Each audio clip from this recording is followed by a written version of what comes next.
이 남매가 있을 때 데이트를 하러 가려던 중 한 사냥꾼이 그들을 멈췄고 소년을 즉시 죽였다. 하지만 어떤 이유로 소년은 다시 태어났고 다시 살아났다. 사냥꾼은 그들의 재생 능력을 시험하기 위해 그곳에 있었다. 이로 인해 그는 두 형제를 계속해서 반복해서 죽였다. 그리고 그들이 죽고 다시 태어날 때마다 사냥꾼은 레벨업하는 데 도움이 되는 경험치를 얻었다. 그가 그들을 납치하고 지하실에 가두고 나서 몇 년 동안 이런 일이 계속되었다. 그는 이 형제들을 처치하여 레벨을 올리는 유일한 사람이 아니었다. 그는 가장 강력한 5명의 헌터와 함께 길드를 만들었다. 그리고 그들은 모두 이 형제 자매들을 이용해 레벨을 올리고 나라에서 가장 강력한 S랭크 헌터가 된다. 각 사냥꾼은 레벨을 올리기 위해 다른 방법을 사용했다. 그리고 어떤 남자들은 그들을 제거하는 것 이상으로 나아갔다. 하지만 그 형제 자매들은 불사의 종족에 속한다. 그리고 끝없이 재생할 수 있습니다. 그래서 그들은 죽는 고통을 반복해서 견뎌야 했다. 어느 날 사냥꾼들이 지하실을 떠나면서 그들을 우리에 가두지 않았다. 그들은 너무 약해서 움직일 수 없고 죽어야만 재생된다고 생각했다. 그날 이 사냥꾼들은 사업을 위해 멀리 어딘가로 가야 했다. 그들은 S급 악마를 물리친 유명한 최강의 사냥꾼들이었기 때문이다. 하지만 그들 중 한 명은 형제들을 이용해 몇 개의 레벨을 더 올리고 싶어서 남아 있었습니다. 한편 지하실에서 형은 여전히 바닥에 눌려 있었다. 소녀의 마음은 산산조각이 났다.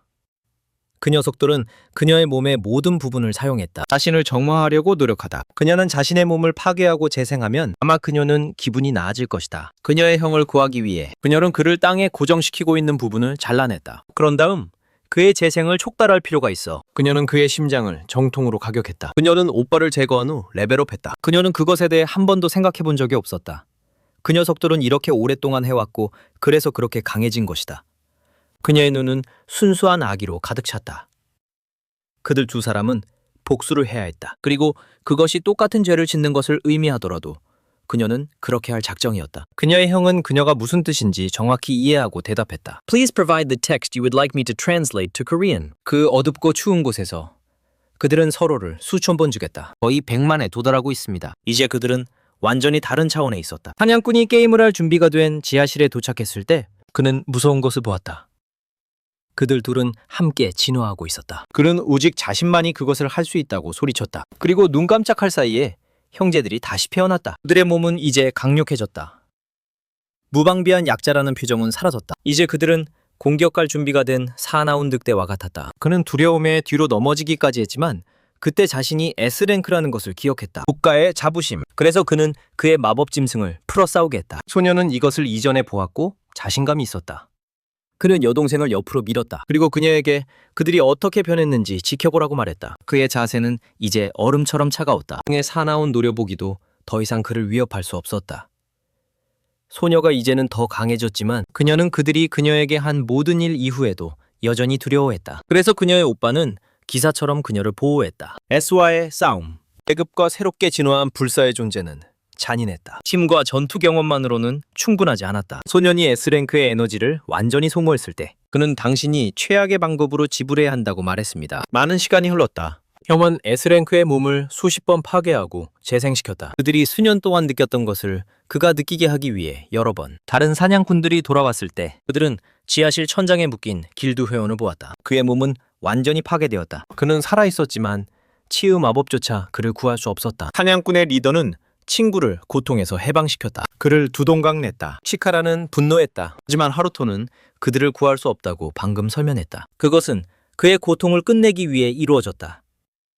이제 우선순위는 복수를 하는 것이었다. 그리고 그 불의에 대해 그들도 대가를 치르게 하라. 한편 신과 미노리는 밤에 숲을 가로질러 도망치고 있다. 여동생이 더 이상 달릴 수 없을 때까지 다리에 심한 통증을 느끼며 두 사람은 잠시 쉬기로 결정한다. 그리고 그들이 마침내 탈출했다는 현실이 서서히 다가오기 시작한다. 신은 미노리의 머리를 부드럽게 쓰다듬는다.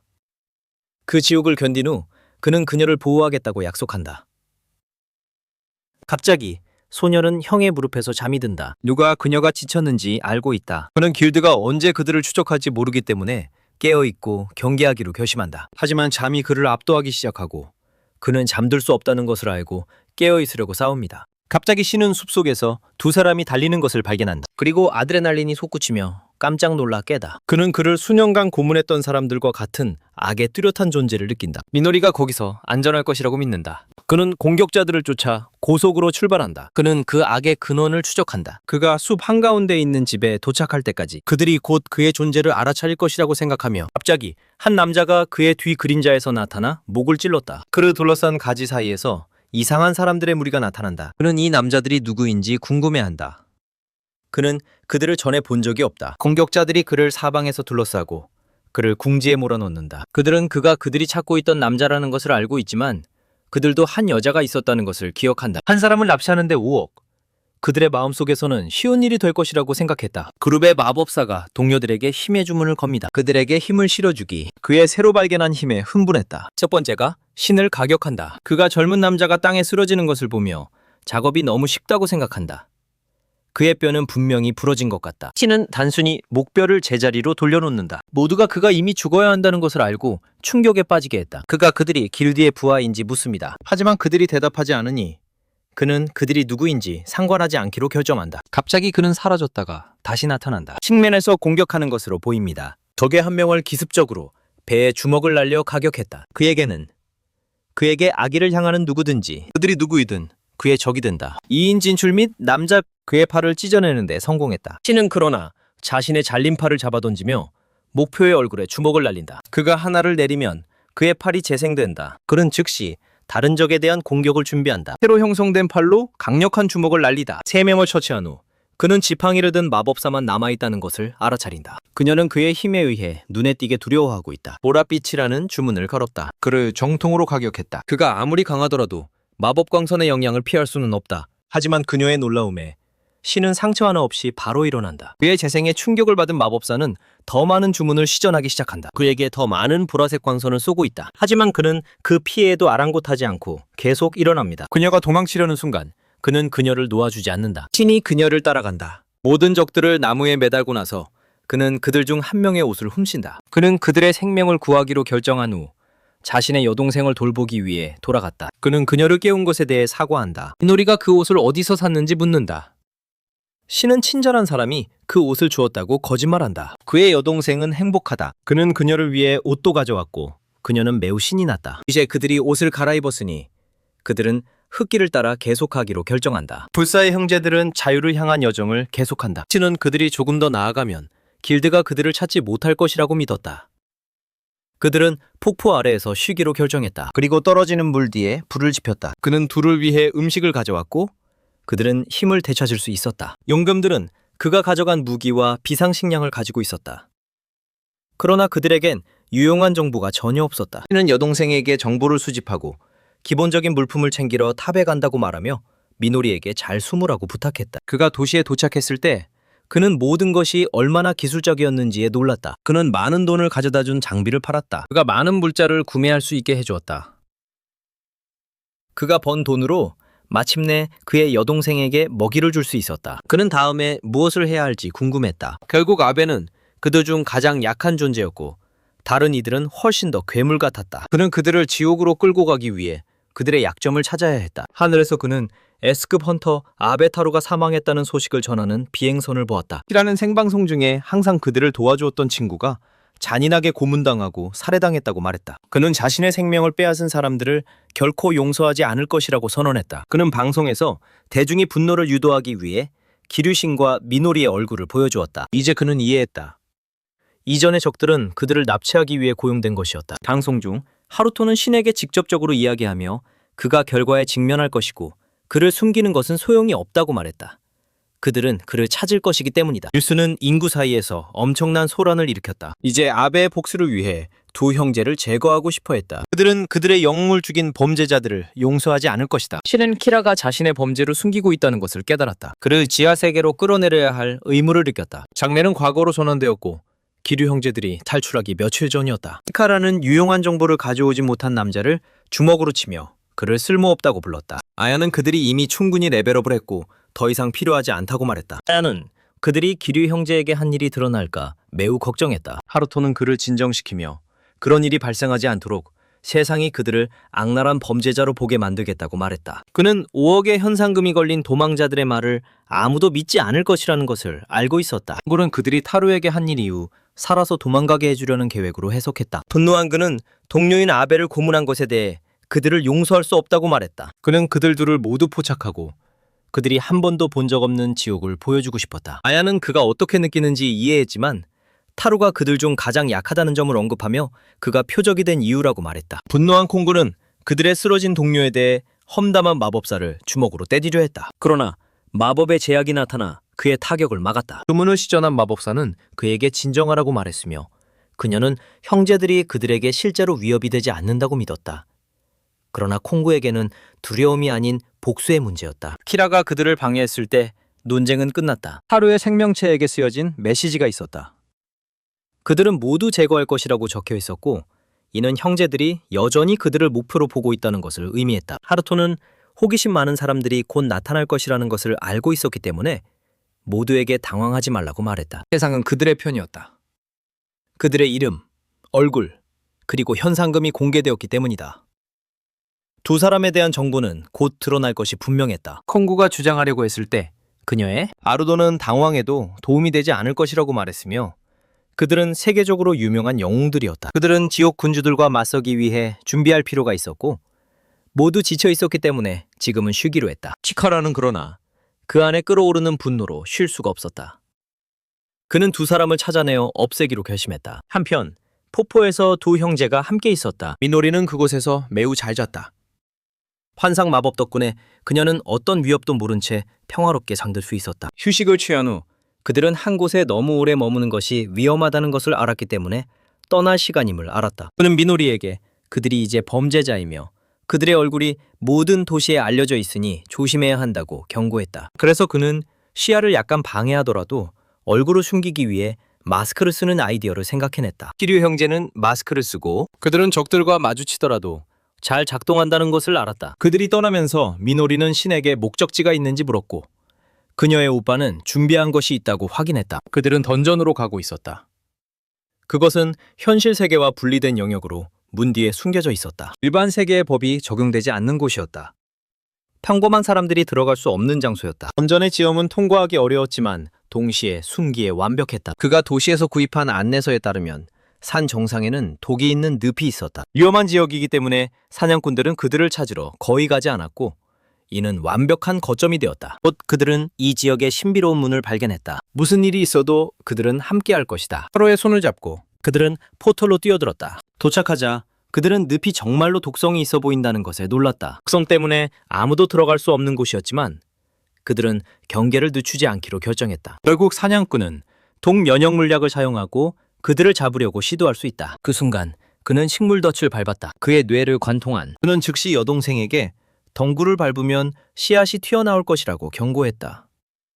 그곳은 함정으로 가득 차 있었다. 그녀는 그들이 긴장을 풀 수 없다는 것을 이해하자마자 바로 앞에 있는 무언가를 가리켰다. 거대한 흰 늑대와 거대한 검은 늑대를 보고 형제자매는 충격에 빠졌다. 그는 여동생에게 괴물에 대해 걱정하지 말라고 말하며 자신이 처리할 것이라고 했다. 그는 생물들을 향해 달려가서 늑대들의 등에 올라타기 위해 높이 점프했다. 압도적인 힘의 펀치를 전달하여 검은 늑대를 쉽게 산산조각냈다. 그러나 흰 늑대는 그의 몸의 절반을 삼켜버렸다. 미노리는 얼어붙었다. 하지만 그는 빠르게 재생되었고 두려워했음에도 불구하고 던전 괴물인 이 생물의 속도와 힘은 또 다른 차원에 있었고 아베테루와 그의 키메라보다도 더 강했다. 미노리는 그녀의 형을 보호하기 위해 주문을 걸었다. 그것은 그의 잘린 팔과 다리가 스스로 움직여 괴물을 공격하게 만든 마법이었다. 두 개의 잘린 손이 늑대의 입을 벌리게 하여 그 이빨을 드러냈다. 입이 크게 벌어지자 그는 그 생물에게 돌진했다. 그것을 뚫고 싸움을 끝내는데 성공했다. 이 친구는 헐떡이며 땀을 많이 흘리고 있어 그의 여동생을 걱정하게 만들었다. 그는 싸움을 성공적으로 마쳤지만 눈에 띄게 피곤해 보였다. 그는 늑대를 물리치는 데 사용한 능력이 미노리의 마법 때문에만 나타났다고 믿었다. 그의 몸을 관통하는 붉은 번개를 보며 그는 그것이 얼마나 유용했는지 언급했다.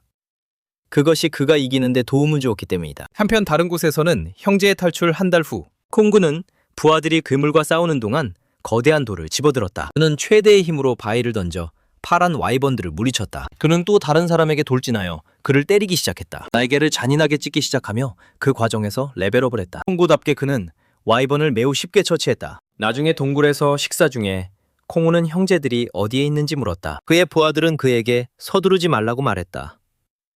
소문에 따르면 모든 사냥꾼들이 현상금 때문에 그들을 필사적으로 찾고 있다고 했다. 하위 직원 중 한 명이 더 중요한 말을 했다. 그는 친구에게서 그 소년이 이제 마스크를 쓴다는 이야기를 들었다. 며칠 전 독 던전을 정리하러 간 이 친구가 키르신이 맨손으로 독사와 싸워 이기는 것을 보았다. 독사는 코끼리를 쓰러뜨릴 수 있는 독을 가진 A급 몬스터이다. 그들 중 누구도 인간이 그런 생물을 쓰러뜨릴 수 있을 것이라고 상상할 수 없었다. 치카라에게는 자신이 알지 못하는 그런 강력한 전사가 존재한다는 것이 이상했다. 누군가 A급 뱀을 맨손으로 물리쳤다는 사실은 그가 이 가면 쓴 남자를 만나고 싶어하게 만들었다. 부하가 사건이 3일 전에 발생했으며 소년이 여전히 던전에 있어야 한다고 말했다. 그곳이 제한되고 위험한 지역이라는 것을 알고 남자 중 한 명이 공우와 논쟁하려고 했다. 하지만 그 결과는 주먹이었습니다. 그들은 즉시 동늪으로 가겠다고 선언했다. 치카라는 가면 쓴 남자를 발견하게 되어 신이 났다. 던전으로 돌아온 주인공은 뭔가를 감지한다. 놀란 그는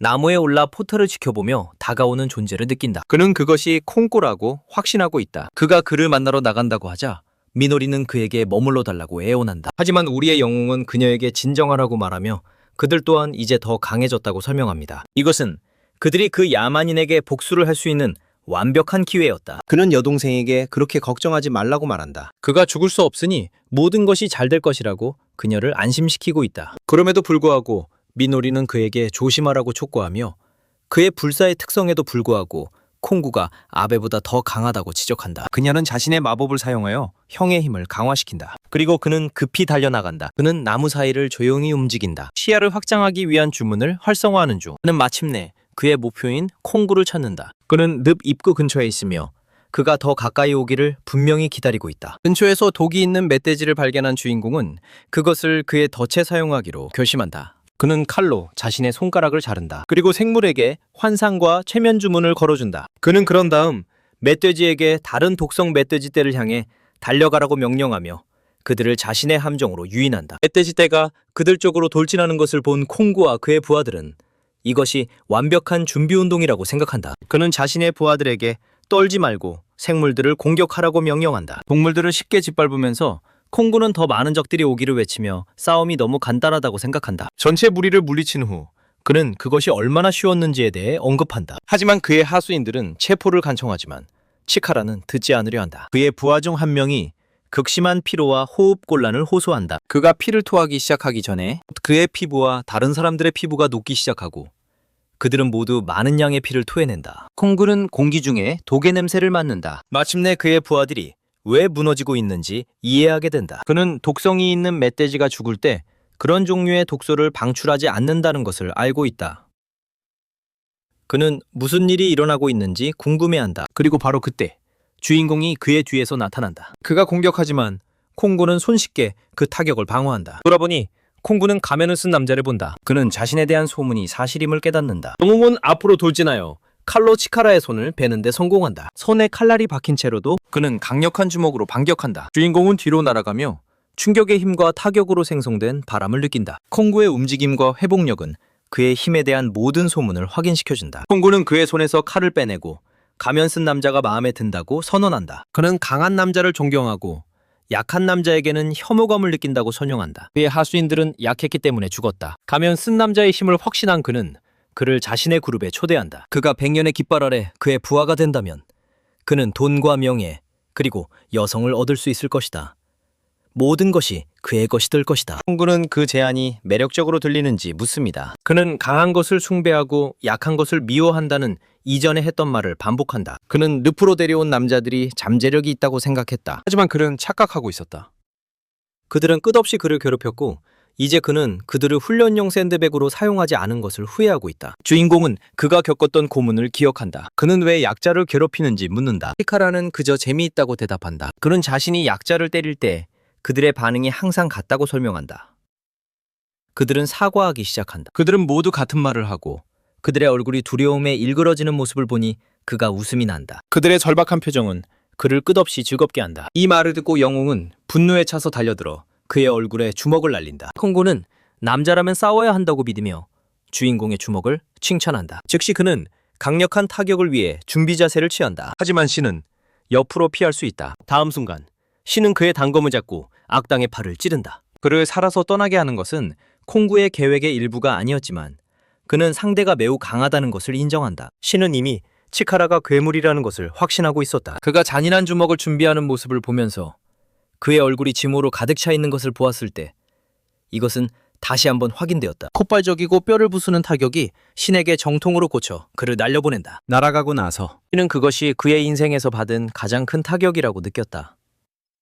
그는 방금 콩구의 힘의 정점을 느꼈다고 믿었다. 콩구가 다가와서 그가 충격을 견뎠는지 물었다. 그의 놀라움에 콩구는 자신이 30%의 힘만을 사용하며 억제하고 있었다고 주장했다. 그 폭로는 신을 충격에 빠뜨렸고 그것이 전력의 전부가 아니라는 것을 믿을 수 없었다. 그의 적은 그가 가진 모든 것을 사용하라고 무기를 포함하여 격려했다. 그는 누가 더 강한지를 증명하기 위해서 마스크를 쓴 남자가 던지는 어떤 공격도 견딜 것이라고 선언했다. 신이 칼을 들고 앞으로 도진했다. 칼로 베었다. 그러나 칼날은 콩구의 몸에 부딪혀 산산조각이 났다. 콩구는 그의 전력으로는 그런 무딘 칼이 상처 하나도 남기지 않을 것이라고 말했다. 그는 신이 이제 그들 사이의 힘의 차이를 이해했을 것이며 이렇게는 이길 수 없다고 말했다. 신은 그러나 연속적인 주먹 공격으로 응수했다.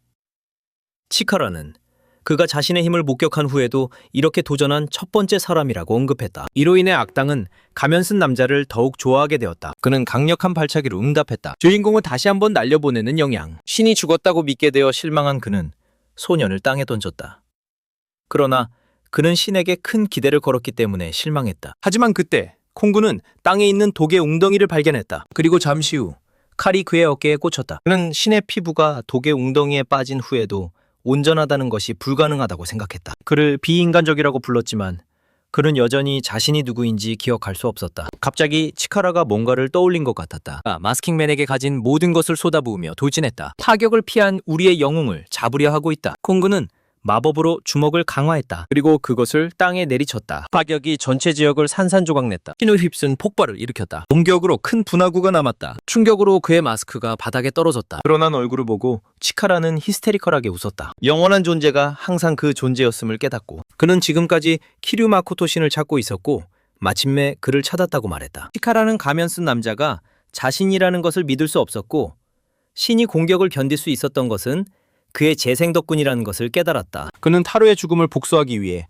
오랫동안 그를 찾고 있었다고 외쳤다. 이 계시로 그는 신을 동맹으로 삼는 것에 대한 생각을 바꾸었다. 증오로 가득 차 그는 그를 제거하겠다고 선언했다. 주인공은 이에 대해 이것으로는 그를 만족시킬 수 없다고 대답했다. 그는 콩고 치카라를 제거하는 것 이상의 일을 할 것이다. 두 사람은 맞섰고 그 야만인이 다시 앞으로 돌진했다. 그는 주인공의 방향으로 돌을 던졌다. 그리고 하나는 너무 빠른 속도로 와서 그의 발을 찢어버렸다. 곧바로 공우는 오버헤드 킥을 준비했다. 그리고 타격이 닿자 그는 이번에는 불사의 존재가 도망치지 못하게 하겠다고 외쳤다. 킥이 땅을 더욱 부수며 분화구를 넓혔다. 그러나 우리의 영웅은 동요하지 않고 빠른 속도로 치카라를 향해 달려갔다. 그 앞에 나타나 그의 얼굴에 주먹을 날렸다. 콩구는 주먹에 거의 움직이지 않고 반응하며 그게 전부인지 물었다. 진짜 펀치가 무엇인지 보여주기 위해 신의 얼굴에 잔인한 타격을 가해 그를 바위로 날려보냈다. 많은 양의 피를 기침하는 것. 그는 그의 파괴적인 일격 이후 불사의 존재가 떨고 있는 것을 알아차렸다. 콩구는 소년의 몸에서 두려움이 뚜렷하게 드러나는 것을 보며 시끄럽게 웃었다. 우리 영웅은 적의 악의적인 표정을 보며 두려움에 떨며 달리기 시작했다. 누가 그가 고문당할 때 느꼈던 두려움을 기억하고 있었는지 알았겠는가. 마코토는 거인이 천천히 뒤따르는 동안 필사적으로 달렸다. 불사의 존재가 비명을 질렀고 땅에 떨어진 그의 잘린 팔이 목표를 향해 날아갔다. 악당은 신이 속임수로 쓰려는 것을 감지하고 한 번도 보지 않고 팔과 마법을 파괴했다. 적대적으로. 적은 그렇게 사소한 것에 의해 패배하지 않을 것이라고 말했다. 그 직후 그는 우월한 태도로 소년의 배에 또 다른 강력한 발차기를 날렸다. 그는 그의 머리를 밟고 소년이 어떻게 그렇게 짧은 시간 안에 그렇게 강해졌는지 물었다. 그는 질문에 대답할 때까지 계속 때릴 것이라고 경고했다. 소년의 표정에서 콩구는 그의 여동생이 근처에 있어야 한다는 것을 깨달았다. 신을 끝낸 후 미노리를 쫓아가서 그녀도 파괴하겠다고 말했다. 그녀가 마코토만큼 자신을 즐겁게 해줄지 알고 싶었다. 우리 주인공은 분노했다. 하지만 그는 머리에 발차기를 맞으면서 움직일 수 없었다. 마침내 거인이 발을 내리쳐 그의 머리를 짓밟고 그가 재생하기 전에 묶어두려고 계획했다. 그러나 순간적으로 주인공은 땅에서 사라졌다. 그리고 콩우 뒤에 다시 나타났다. 빨간색과 검은색 번개가 그의 몸 주위에서 번쩍였다. 그의 재생 속도는 이전보다 빨랐다. 그는 눈 깜짝할 사이에 사라진다. 그는 적 앞에 다시 나타나 주먹을 준비한다. 두 주먹의 충격으로부터 충격파가 발생하여 막대한 양의 에너지를 방출한다. 콩구는 소년이 더 빨라졌다는 것을 알아챈다. 하지만 그를 무력하다고 판단하며 그가 완전히 압도당하고 있다고 생각합니다. 그는 신이 감당할 수 있는 것보다 더 많은 펀치를 퍼붓고 그의 재생 능력이 따라가지 못하고 있는지 묻는다. 콩구가 소년의 팔에 주먹을 날려 폭발시키고 신은 날카로운 고통의 표정을 짓는다. 악당은 신의 약한 방어가 얼마나 더 버틸 수 있을지 궁금해한다. 주인공에게 또 다른 발차기가 날아온다. 누군가 또 다른 팔을 잃는다. 치카라는 그가 생각 없이 단지 재생하고 방어하고 있다고 말하며 그를 무능하다고 부른다. 신이 작은 미소를 짓는 것을 보며 그는 왜 그런지 묻는다. 주인공은 그저 무언가를 생각해냈다고 대답한다. 그는 콩구가 머리가 나쁜 바보라서 기쁘다. 신은 그의 잘린 모든 팔다리에 그 빨간색과 검은색 에너지가 스며들어 있음을 알아차린다. 우리 주인공은 그러고 나서 그의 몸의 모든 부분에게 움직이라고 명령한다. 그의 잘린 팔다리가 악당을 공격하기 시작한다. 누가 그런 약한 타격에 영향을 받지 않는다고 말합니까? 그는 모든 주먹을 방어하고 반격한다. 하지만 그들의 힘에 놀란다. 그는 그 소년이 얼마 전까지만 해도 두려움에 떨고 있었던 것이 이상하다고 생각한다. 우리 영웅은 여전히 두려워하지만 그의 몸 안에서 무언가 자라고 있다. 그 무언가는 그가 모든 증오를 그의 공격에 쏟을 수 있을 만큼 강하다. 그는 마법의 번개로 감싸인 남은 팔로 강력한 주먹을 날린다. 그가 주먹을 날리자 적의 팔을 산산조각 내며 그를 충격에 빠뜨린다. 신은 그에게 도전하며 그와 콩구에게 힘의 경연을 제안한다. 그는 적을 격분하게 만든다. 불사의 존재를 펀치백으로 만들겠다고 소리치는 사람. 콩구는 황소처럼 그에게 돌진하며 그가 다시는 재생하지 못할 것이라고 맹세한다. 그는 조각조각 찢길 것이다. 우리 주인공은 잘린 모든 팔이 하나로 모이도록 명령한다. 그는 그렇게 거대한 팔을 만든다. 그것을 사용하여 그의 인생에서 가장 강력한 펀치를 날린다. 거대한 팔의 주먹이 맞닿으면서 적은 믿을 수 없는 충격으로 날아간다. 신은 치카라에게 힘겨루기에서 지는 기분이 어떤지 묻는다.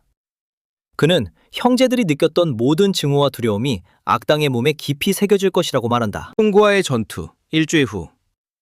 우리는 길드 영웅들이 그들의 기지에 있는 모습을 봅니다. 키라가 세이야에게 다음 악마 군주를 맞이할 준비가 잘 되고 있는지 묻는다. 사야는 그들이 그렇다고 답하며 아베타로를 위해 열심히 일해야 한다고 말합니다. 잠시 동안 하루토는 파로의 존재를 잊는 것처럼 보인다. 사야는 이것이 이상하다고 생각한다. 잠시 후 키라는 그가 그냥 농담을 했다고 말하며 아베를 기억한다고 한다. 어색한 순간이 지난 후 세이야는 치카라를 본 적이 없다고 언급한다. 키라는 형제들을 찾고 있다고 말하며 그 두 사람이 그 시간 동안 좋은 펀칭백 역할을 했다고 언급한다. 그는 검객에게 걱정하지 말라고 말하며 치카라가 형제들을 곧 데려올 것이라고 말한다. 두 사람의 태도는 사야를 불안하게 만들고 그는 형제들이 돌아오면 그들을 죽도록 훈련시킬 것이라고 생각한다. 그때 한 직원이 급히 도착하여 영웅들에게 소식을 전한다. 그는 패키지가 방금 배달되었다고 주장하지만 그것은 평범한 배달이 아니라고 말합니다. 사야와 키라는 내용을 보려고 달려가며 매우 걱정하고 있다. 아야는 그들이 스스로 무엇이 잘못되었는지 볼 수 있다고 말합니다. 그때 사야는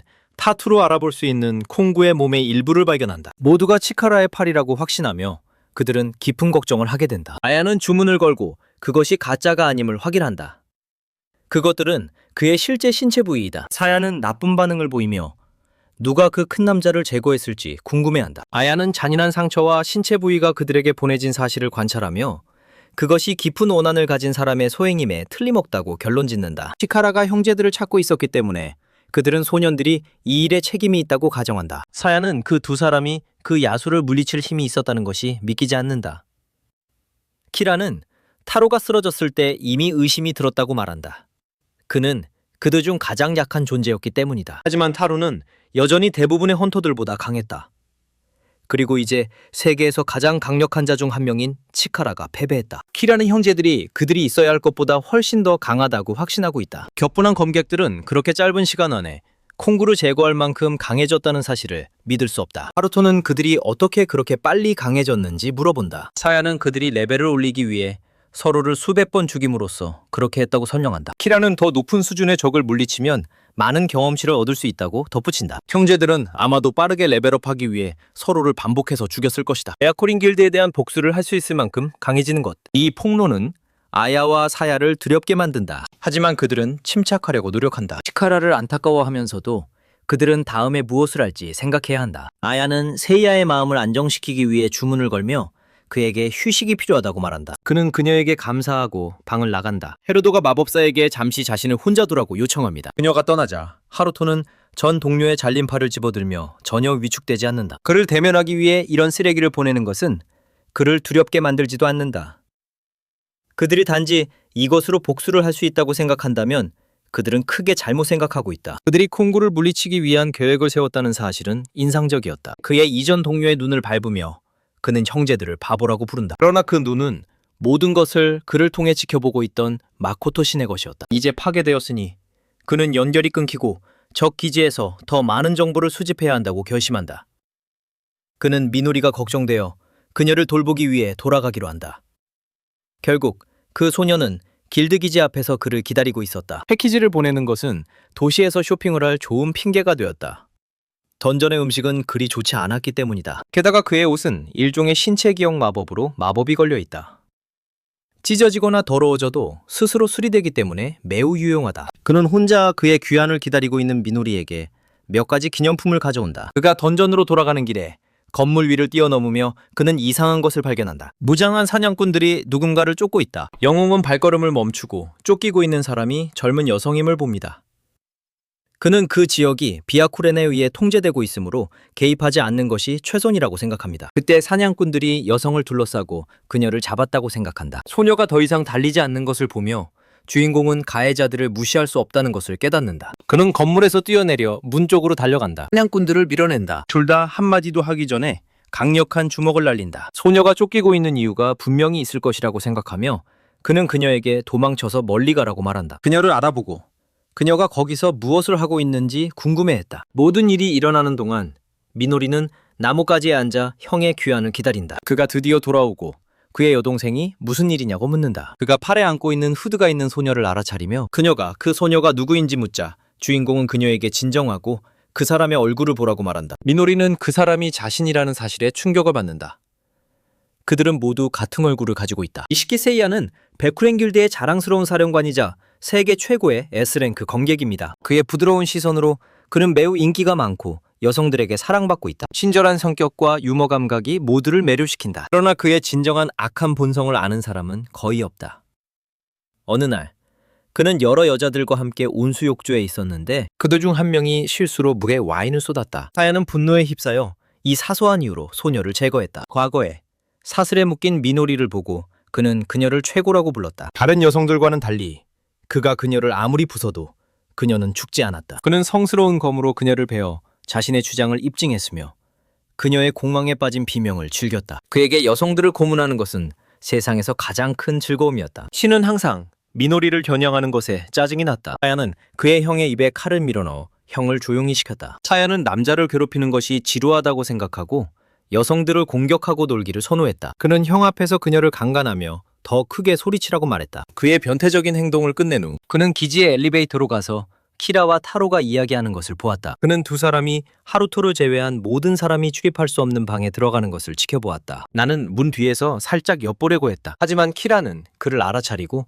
그렇게 하지 말라고 말했다. 검객은 그들이 함께 방으로 들어가는 것을 보고 단지 호기심이 생겼다고 사과했다. 키라가 뭔가를 그냥 버리고 있다고 말하며 사야가 보고 싶어 하는지 물었다. 호기심이 생긴 검사는 방에 들어갔고 미노리의 클론이 담긴 여러 개의 튜브가 보였다. 하루토는 그에게 미노리 기류의 여러 클론을 만들도록 요청했다고 설명했다. 아이디어는 니우의 힘을 사용하여 그들을 대량 생산함으로써 그가 더 빠르게 레벨업할 수 있도록 하는 것이었다. 그들은 베쿠렌의 자원과 테루의 기술을 사용하여 클론을 만들었지만 계획은 실패했다. 그들의 재생 능력은 불완전했다. 10번 제거된 후에는 클론이 더 이상 재생되지 않았다. 게다가 그들을 처치해도 경험치를 주지 않았다. 그들을 개선하려고 노력한 후에도 타루는 그 작업이 너무 어렵고 궁극적으로 쓸모없다고 생각하여 모두 없애기로 결정했다. 하야는 그들이 정말로 그것들을 모두 버리고 있는지 물었다. 타루는 작은 요령이 있다고 대답했다. 그는 클론을 가능한 한 많이 사용한 후 버릴 계획이었지만 그들이 진짜가 아니어서 만족하지 못했다고 고백했다. 기괴한 방식으로 세계 최고의 관객은 그들에게 클론을 주라고 요청했다. 하루는 그들이 감정이나 자기인식이 없기 때문에 쓸모가 없다고 주장했다. 그들은 단지 명령을 따르는 결함이 있는 인형들이었다. 세아가 완벽하다고 생각한 아베는 인형에 그렇게 흥분한 것이 이상하다고 생각했지만 사야는 그가 이해하지 못한다고 설명했다. 인형을 좋아하는 것이 아니라 미노리 기류에 관한 것이었다. 그는 그녀를 사랑했고 상상할 수 있는 모든 변태적인 방식으로 그녀를 사용하고 놀고 싶어 했다. 그의 조종적인 마음속에서 그녀에 대한 모든 권리는 그에게 속한다. 키라는 그가 그녀에게 집착하지 않고 의존하고 있다고 언급했다. 하루토는 세이야를 상상할 수 있는 최악의 쓰레기라고 불렀다. 현재로 돌아와 클론과 진짜 미노리가 만났고 둘 다 충격 상태에 있었다. 장면을 보고 우리의 주인공은 그의 여동생이 괜찮은지 물었다. 클론은 이시키에 의해 여전히 다른 12개의 미노루가 사용되고 있음을 드러냈다. 그녀는 그들이 감정이 없도록 되어 있다고 설명했지만 사실은 그들이 감정을 가지고 있다고 말했다. 클론은 그것을 정확히 설명할 수 없었다. 하지만 모든 것이 변했다. 우연히 그녀가 TV에서 진짜 미노리의 얼굴을 보았을 때 그녀 안에서 따뜻한 무언가가 태어났다. 동시에 그녀는 자신이 느끼는 증오와 원망이 모두 이시키 세이야를 향하고 있다는 것을 깨달았다. 이 감정은 이해하자마자 그녀는 저택에서 도망쳤다. 그녀는 저택에 자신과 같은 사람들이 있다고 말하며 그들을 구하는데 도움을 요청했다. 주인공은 클론을 사용하여 세이야를 제거할 아이디어를 떠올렸다. 그 소녀는 어떻게 그런 일이 일어났는지 이해하지 못했다. 그리고 그는 이시키가 클론들이 감정을 가지고 있다는 것을 모르기 때문에 분명히 그들 주위에서 경계를 풀 것이라고 설명했다. 그들은 이 전략을 사용하여 그를 제거할 수 있었다. 그러나 미노리는 그가 계획을 발견하면 어떻게 될지 물었다. 그가 최악의 경우 모두 제거될 것이라고 대답하자 그의 여동생은 격불했다. 그녀는 신마코토의 얼굴을 때렸다. 그 소녀들이 태어나기를 원하지 않았다고 주장하고 있다. 이제 그들이 살아있으니 도구로 사용되어 버려져서는 안 된다. 그 소녀들은 그녀의 세포로 만들어졌고 그녀의 자매와 같았다. 만약 그녀의 자매들이 도움을 요청하며 울고 있다면 그들을 구하고 싶어하는 것은 자연스러운 일이었다. 그녀는 그에게 질문했다. 목표를 달성하기 위해 그들 모두를 희생하는 것이 정말로 세이야에게 복수할 수 있는 완벽한 기회인지. 우리 영웅은 양심의 무게를 느끼며 이것이 그를 바이크렌의 괴물들과 같게 만들 것임을 깨달았다. 클론은 그들이 다른 모든 사람들을 구할 것이라고 선언했다. 자신을 구원하기 위해 주인공은 그녀의 자매를 쓰레기처럼 대했기 때문에 이시키 세이야를 자신의 손으로 처치하겠다고 말했다. 그는 여동생을 놀라게 한 것에 대해 사과하고 모두를 구하기 위해 함께 저택에 가겠다고 말했다. 그리고 두 형제는 포털을 통과하여 숲에서 나와 저택으로 향했다. 한편 사야는 또 다른 그녀와 같은 supposedly mindless, 도망친 것에 분노하여 클론 중 하나를 처벌하고 있었다. 그는 그녀의 비행을 멈추지 못한 다른 사람들에게 처벌을 내렸다. 그는 그들에게 도망자를 추적하여 그녀를 데려오라고 명령했고 그들은 즉시 그 명령에 따랐다. 미노리의 클론들이 후드가 달린 인물을 쫓아 도시 거리를 달리고 있었다. 추적은 후드가 달린 자가 나타날 때까지 계속되었다. 소녀가 상자에 걸려 넘어지며 속도를 잃었다. 즉시 클론들은 그녀에게 달려들 기회를 잡아 그녀를 땅에 눕혔다. 그들은 목표를 발견하고 포획했으며 돌아오고 있다고 신호를 보냈다. 건물의 꼭대기에서 주인공과 그의 여동생은 전체 포획을 지켜본다. 그는 예상대로 그들이 그녀의 연출된 탈출 후에 그녀를 따라갔다는 점을 언급했다. 계획이 진행 중이었다. 주인공은 그의 귀 중 하나를 여동생 미노리에게 건네주었고 그녀는 미끼로 사용하기 위해 얼굴에 X를 그렸다. 그의 신체 조작 능력으로 그는 귀를 통해 저택 안에서 일어나는 모든 일을 들을 수 있었다. 무언가 잘못되면 그는 즉시 나타나 그녀를 보호할 것이다. 이시키의 저택에 도착하자 그가 상상했던 것보다 훨씬 큰 저택에서 클론들은 문을 두드리고 자칭 도망자를 체포했다고 알렸다. 타야는 10번이 왜 도망쳤는지 알고 싶어 했다. 복종하는 척하며 미노리는 사과하고 신비로운 그림자를 쫓았다고 주장했다. 하지만 이미 그것을 처리했으며 더 이상 문제가 없을 것이다. 그는 그녀에게 다시 혼자 행동하면 버림받을 것이라고 경고했다. 그 순간 하루토는 세이야에게 원격 회의를 요청하고 그가 돌아오기 전에 그녀를 없애라고 명령했다. 클론들은 복종했다. 그리고 우리의 영웅은 그의 마법을 통해 모든 것을 들었다. 소녀들은 미노리를 제거될 장소로 데려갔다. 방 중앙에는 다른 클론들의 여러 시체가 누워 있었고 소녀는 그 광경에 겁을 먹었다. 다른 이들이 그 지역을 청소하고 시체를 처리하는 동안 미노리는 모든 것이 믿을 수 없을 만큼 잔인하고 끔찍하다는 것을 깨닫고 울기 시작했다. 클론 번호 10은 번호 3에게 그러한 비극적인 결말을 피하기 위해 함께 도망치자고 말했다. 그러나 다른 이는 왜 그렇게 하냐고 물었다.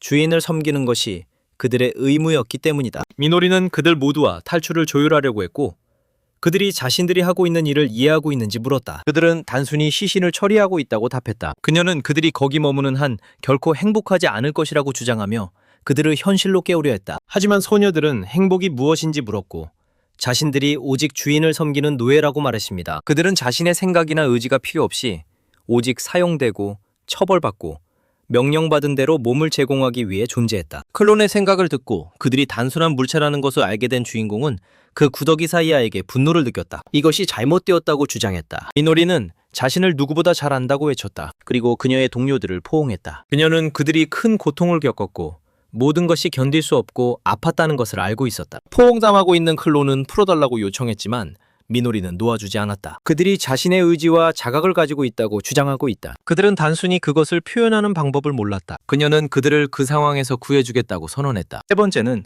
이해하지 못했지만 그녀는 내면에서 무언가가 일어나는 것을 느꼈다. 그 순간 이시키 세이야가 문을 차고 들어와 그들을 방해했다. 그가 그 소녀에게 말할 허락을 주지 않았다고 선언했다. 그는 화가 나서 그들에게 얼굴에 손바닥으로 때리는 처벌을 내렸다. 그는 10번이 결함이 있어 폐기해야 한다고 결론지었다. 그 장면은 미노리에게 바야쿠렌 기지에 갇혀있을 때 겪었던 고문에 대한 기억을 떠올리게 했다. 사야는 검을 뽑아들고 소녀의 얼굴에 있는 증오의 표정을 주목했다. 갑자기 그들 중 한 명이 주인에게 멈추라고 말했다. 그는 명령을 내리려 한 3번에게 벌을 주었고 그녀를 자신의 검자루로 가격했다. 그들이 모두 의식을 되찾는 것을 보면서 그는 그것에 지치고 모든 것을 한 번에 없애기로 결정했다. 그가 세 번째를 향해 칼을 휘두르자 원래의 미노리는 그녀 앞에 나섰다. 이시키는 그녀가 자신의 상대를 보호하고 있다는 것을 깨달았을 때 그 행동에 충격을 받았다. 그러나 그는 그녀의 생명체에게 냄새와 맛을 맡으면서 그것이 익숙하다는 것을 인식했다. 그 소녀는 그를 공격하려고 했다. 하지만 그는 더 빨라서 자신의 검을 미노리의 가슴에 찔렀다. 그때서야 그는 그것이 진짜 기류 미노리라는 것을 깨달았다. 주인공은 마법을 통해 모든 것을 들었다. 그의 여동생이 악당에게 발견된 후 신은 구조 임무에 나선다. 고속으로 이동하며 그는 이시키의 저택을 침입한다. 알람이 울린다. 적은 미노리의 오빠가 그녀를 구하러 왔다는 것을 깨닫고 신이 그의 저택이 수많은 무장 클론들에 의해 지켜지고 있기 때문에 지옥을 맞이할 것이라고 선언한다. 그들은 훈련받은 전투 클론이며 모두 신의 여동생과 닮아있다. 악당은 자신이 얼마나 멀리 갈 수 있을지 궁금해한다. 주인공이 모든 공격을 피하는 동안 클론들이 그를 창으로 가격하려 하지만 우리의 영웅은 각 공격을 피합니다. 기습 공격이 날아와 그의 팔이 평소처럼 잘리기까지. 예상치 못하게 크론보노 10이 그를 도와주는 것처럼 보인다. 그를 공격한 전사를 밀쳐내고 다른 클론이 10번이 무엇을 하고 있는지 묻고 그녀는 신이 그들 모두의 원래 형이라는 것을 선용한다. 전사인 그녀는 개의치 않는다고 말하며 주인의 명령은 모든 침입자를 예외 없이 제거하라는 것이라고 전한다. 침입자를 보호하기 위해 10번도 목표가 되었고 이제 적으로 간주된다. 클론들이 그녀를 제거할 준비를 한다. 하지만 바로 그때 신이 회복하고 그의 가면을 잡는다. 그가 그것을 얼굴에 대자 엄청난 에너지가 그 주위에서 소용돌이치기 시작하고 그는 클론보노 10에게 모든 것을 처리하게 하라고 말한다. 다른 곳에서 사야는 미노리의 얼굴을 베고 그녀가 고통에 소리 지르며 울자 웃는다. 그는 그녀의 머리를 잡는다. 냄새를 맡고 향기에 기뻐하며 흥분에 휩싸여 그는 주먹을 날려 그녀를 날려보내다. 그들이 치카라와 타로를 제거해준 것에 감사하며 그는 두 사람 모두에게 짜증이 나고 있었다. 사야는 그가 자신의 소나기에서 벗어난 후 왜 돌아왔는지 의문을 제기하며 자신이 다시 그의 것이 되기 위해 돌아왔는지 묻는다. 방금 그가 그녀의 얼굴을 차버린다. 그가 그녀와 그녀의 클론들을 가지고 놀던 방식에 대한 증오로 가득 차 있다. 미노리는 일어나서 단검을 집어들고 그를 결코 용서하지 않겠다고 외친다. 사야는 그에게 수년 동안 고문당한 것에 대한 복수를 원하냐고 조롱하듯 묻는다. 그녀가 클론들을 구하기 위해 자신의 길을 바꾸기까지 했다는 점을 언급하며 그의 주장을 입증하기 위해 그는 클론보노 3을 잡아 미노리 앞에서 그녀의 목을 베어버린다. 충격을 받은 그녀는 공망 상태에서 비명을 지르며 작은 단검으로 그를 찌르려 하지만 그는 검술의 달인이라 단 한 번의 상처도 입지 않는다. 그의 우월성을 증명하기 위해 그는 신성한 파란 검으로 미노리의 팔을 찢어낸다. 그리고 그녀를 차버린다. 그는 클론들이 생명체가 아니며 그들과 놀다가 부서질 때까지 그냥 가지고 논다고 주장한다. 그의 말을 증명하기 위해 그는 바로 그 뒤에 또 다른 하나를 제거한다. 우리의 여주인공은 쓰러진 크론을 구하려고 애쓰며 순수한 증오의 눈빛으로 그를 노려본다. 이시키가 원하는 것은 바로 그것이다.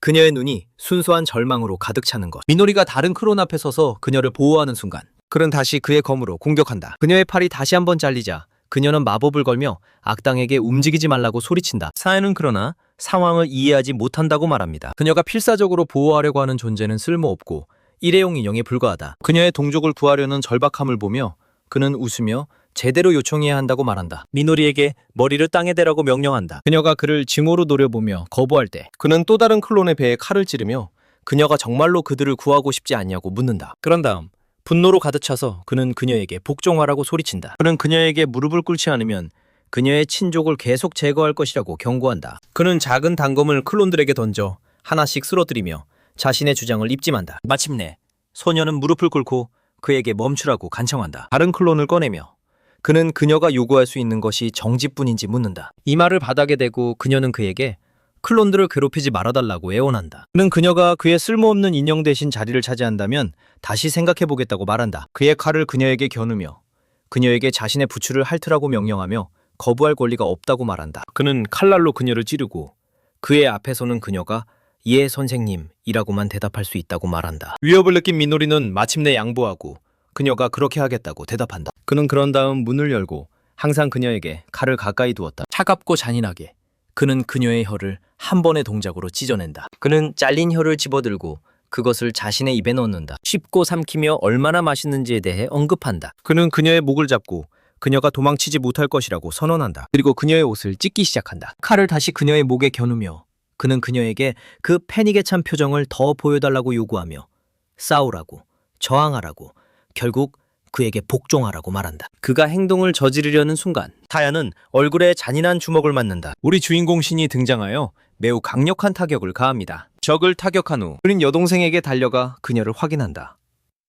그녀의 얼굴에 나타난 표정은 그녀가 오빠가 올 것이라는 것을 알고 있었다는 것을 보여준다. 한편 이시키는 분노로 가득 차 일어나 저택의 클론들에게 무엇을 했는지 묻는다. 신은 클론들이 그의 여동생으로부터 만들어졌기 때문에 절대 클론들을 없애지 않을 것이라고 답한다. 그것은 어려웠지만 그는 그들 모두를 무력화하는 데 성공했다. 세이야는 그의 태도가 지루하다고 생각하며 인형으로 더 나은 일을 했을 것이라고 말한다. 그들을 붙잡고 그들의 형 앞에서 반복해서 그들을 침해하는 것과 같다. 우리 영웅은 그를 100만 번 짓밟는 것이 더 흥미로울 것이라고 반박한다. 신이 또 다른 주먹을 날린다. 하지만 사야는 그의 검으로 그것을 막고 오직 충격만이 그를 강타한다. 악당은 어떻게 그렇게 강력한 힘으로 클론들을 무력화했는지 이해한다. 즉시 그는 그를 내던지고 번개 마법이 주입된 검수를 사용한다. 이 타격은 신의 사지를 하나 찢어낸다. 그러나 잘린 팔은 정신 조종 마법에 감싸여 이시키를 향해 날아간다. 절단된 사지에서 나오는 주먹은 매우 강력하다. 악당을 하늘로 날려보내고 그 충격으로 전체 지역을 파괴한다. 그들이 홀에 도착했을 때 사야는 클론들에게 자신을 위한 장벽 역할을 하도록 명령한다.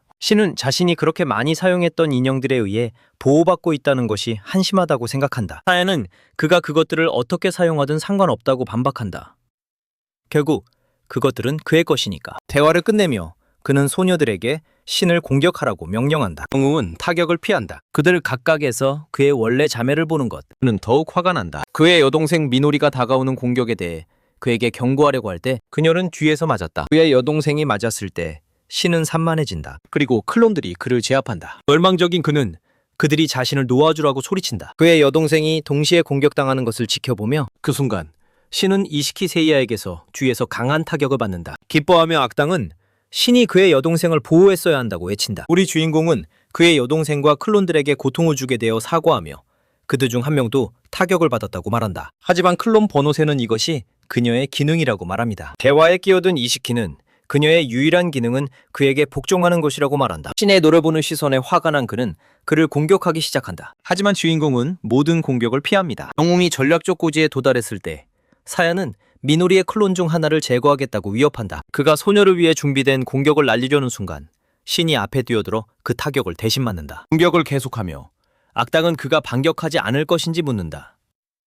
만약 반격한다면 그의 대신에 그의 여동생을 고문할 것이다. 사야는 그의 대검을 잡고 파괴적인 바람 타격을 사용하여 그를 조각조각 찢어버린다. 땅에 쓰러져 심각하게 부상당하고 조각난 상태에서 사야는 그에게 자신의 여동생에게 할 모든 것을 지켜보게 하겠다고 말한다. 그를 차고 나서 그녀는 매우 빠르게 일어나며 재생된다. 이시키는 그를 쓸모없는 언데드라고 부른다. 하지만 신은 모든 클론을 보호하기 위해 자신을 위치시킨다. 소녀들은 그가 왜 자신들을 보호하는지 의문을 제기한다. 신은 그가 여동생을 보호하고 싶어서 그렇게 한다고 대답한다. 사야는 그들이 바이쿠렌의 기술로 만들어진 단순한 인형일 뿐이며 그의 진짜 여동생이 아니라고 말합니다. 그들을 노예라고 부르며 그에게 즉시 제거하라고 명령한다. 절망한 사야는 그들에게 자신의 명령에 따르라고 외친다. 그들은 그러나 지금 무슨 일이 일어나고 있는지 이해하는 것 같고 아무도 반응하지 않는다. 이제 클론들은 그들의 기원과 신이 그들을 그렇게 강하게 보호하는 이유를 이해하기 시작한다. 그들은 모두 진정한 적이 누구인지 깨닫고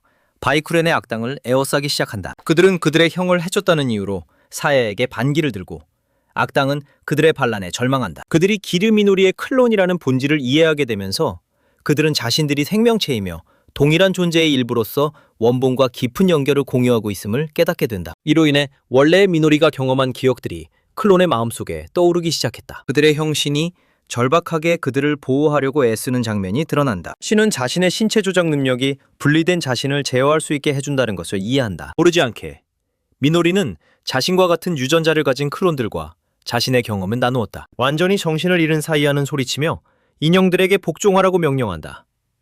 그는 그들의 주인이기 때문이다. 그들은 그의 명령을 따라야 했다. 하지만 이제 그들의 형제를 해치려는 사람은 누구나 적이 된다. 이시키는 그곳에 있는 모든 사람을 자신의 칼로 조각조각 내겠다고 위협한다. 신은 그것을 허용하지 않고 악당에게 또 다른 강력한 주먹을 날린다. 그가 땅에 떨어지자 세이야는 창을 휘두르는 미노리 클론에게 공격당한다. 쓰러지고 패배한 악당은 신과 마주하게 되고 신은 그를 어떻게 끝내야 할지 묻는다. 이미 확립된 바와 같이 원래의 미노리는 직접 그것을 하고 싶어한다. 그녀는 자신의 손으로 복수를 하지 않으면 만족하지 않을 것이다. 클론들이 이 시기에 팔과 다리를 이모빌라이즈하는 동안 그는 그들에게 멈추라고 간청한다. 미노리는 거대한 망치를 소환하고 그 거대한 무기로 그를 타격한다. 하지만 단 한 번의 충격으로는 그녀의 분노를 만족시킬 수 없다. 티르미노리는 그의 목소리가 완전히 사라지기 전에 그를 산산조각 내기로 결심했다. 클론 번호 12.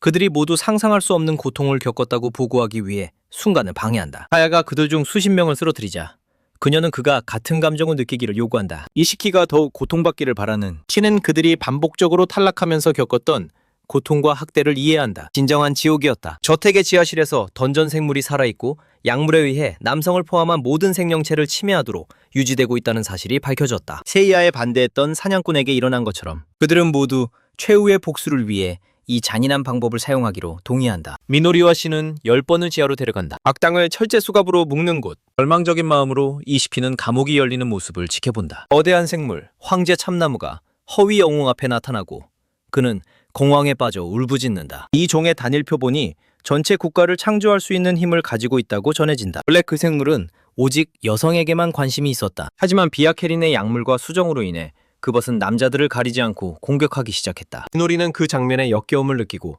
신은 눈을 돌리기를 선호한다. 그 생물이 이시키의 옷을 찢는 순간 그리고 입술을 핥는다. 커튼이 내려오며 불안한 광경이 끝난다. 미노리와 그녀의 형은 눈에 띄게 흔들리고 지쳐있으며 오직 쉬고 싶어한다. 클론들이 차를 준비하겠다고 제안한다. 신이 그들을 구해주고 전투 중에 그들 중 누구도 제거하지 않은 것에 감사하고 있다. 번호 10은 원래의 형에게 어떻게 보답해야 할지 모르면서 깊은 감사를 표합니다. 그는 그들의 감사를 받아들이고 그에게 저택을 보여달라고 요청한다.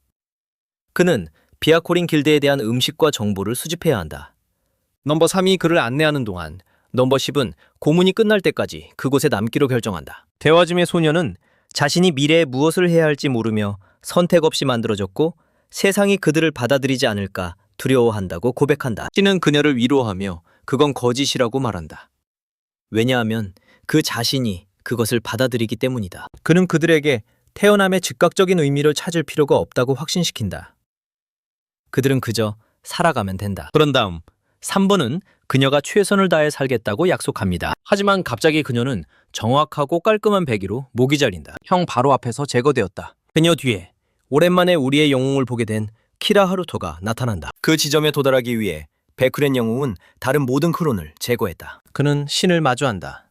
그리고 사디스트적인 미소를 지으며 그들의 감정적인 재회를 축하하게 되어 기쁘다고 말한다. 하지만 그는 여전히 현장에 있는 모든 사람을 제거해야 한다. 그는 그의 검으로 정확한 배기를 날려 신의 양손을 세버린 키라가 제때 반응하지 않았다고 언급한다. 그의 잘린 팔다리가 재생되면서 우리 주인공은 앞으로 나아가며 마법이 가득한 주먹을 날린다. 하지만 적이 피할 때 놓친다. 하루토는 그가 예상했던 것보다 훨씬 느리다는 것을 알게 된다. 신은 반복적으로 공격하려 하지만 매번 타격을 놓친다. 키라는 무분별한 공격은 자신에게 소용이 없다고 말합니다. 그리고 그것이 어떻게 이루어지는지를 보여주며 마법을 준비한다. 그의 공격은 저택의 큰 부분을 파괴한다. 그리고 우리의 영웅들의 팔을 가격한다. 그가 초래한 피해를 보고 마코토는 그를 괴물이라고 부른다. 키라는 그를 조롱하며 불사의 존재가 그런 말을 하는 것이 신기하다고 생각한다. 한쪽 팔이 파괴된 우리 영웅은 가능한 한 빨리 재생 능력을 활성화하려고 한다. 하지만 그는 자신의 능력이 작동하지 않음을 깨닫고 절망에 빠진다. 키라는 그의 검에 걸린 주문이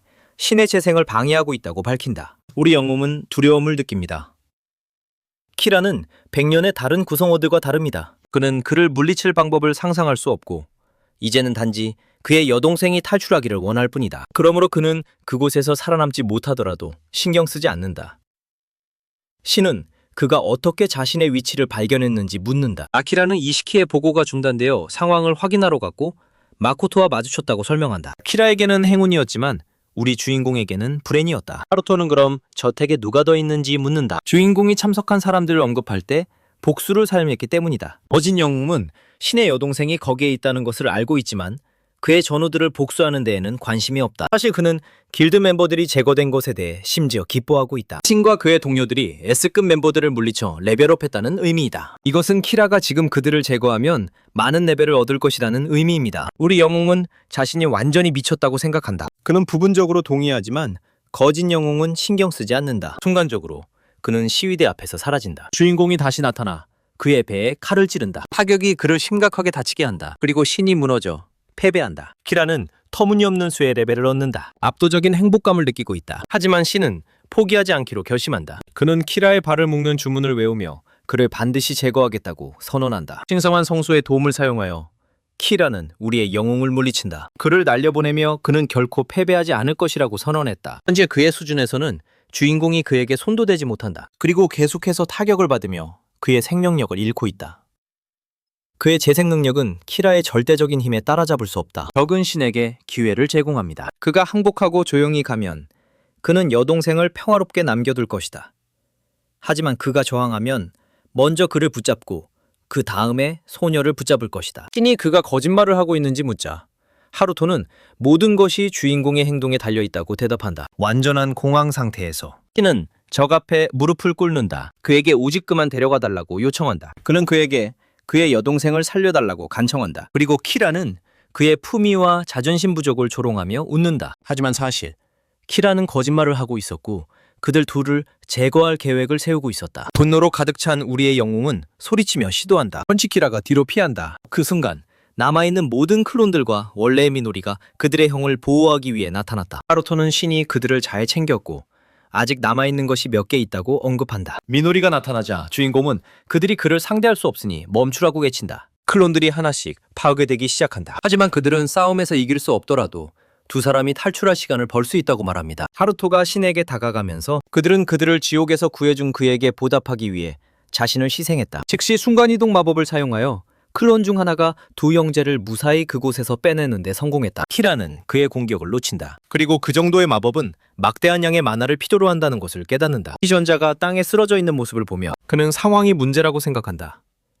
그러나 그는 모든 클론이 동시에 그를 공격하더라도 그들이 그를 이길 가능성이 없다는 것을 알고 있었다. 갑자기 그들 중 한 명이 자신의 블라우스를 찢어버린다. 그녀의 원래 기능과 관련된 마지막 속임수를 드러내고 있다. 결국 이시키는 그것들을 반복적으로 사용한 후 버릴 계획이었으니 클론번호 10은 마법의 생물학적 폭탄을 활성화하여 그녀의 가슴에 박힌 수정에 응축된 영혼 에너지를 방출한다. 그들은 마지막 힘을 다해 신과 미노리에게 감사한 후 스스로 폭발한다. 압도적인 힘으로 전체 맨션을 폭파시키다. 사기리 아야는 바이아 코린 길드에서 가장 아름다운 여성으로 여겨졌다. 그녀의 놀라운 외모, 부드러운 태도, 그리고 공정한 태도로 인해 모든 사람이 그녀에게 반했다. 하지만 그녀와 혼자 시간을 보내는 불행한 사람들만이 그녀가 숨기고 있던 끔찍한 비밀을 발견했다. 어떤 남자가 그녀가 생명력 있는 액체에서 목욕하는 것을 보고 그녀의 진짜 얼굴을 목격했다. 6개월 전 그녀는 길드 지하의 비밀 벙커로 내려갔다. 형제들이 감금된 방에 들어서자 그녀는 이미 얼마나 많은 액체가 모였는지 확인했다. 진행 상황이 절반밖에 되지 않았음을 깨달은 그녀는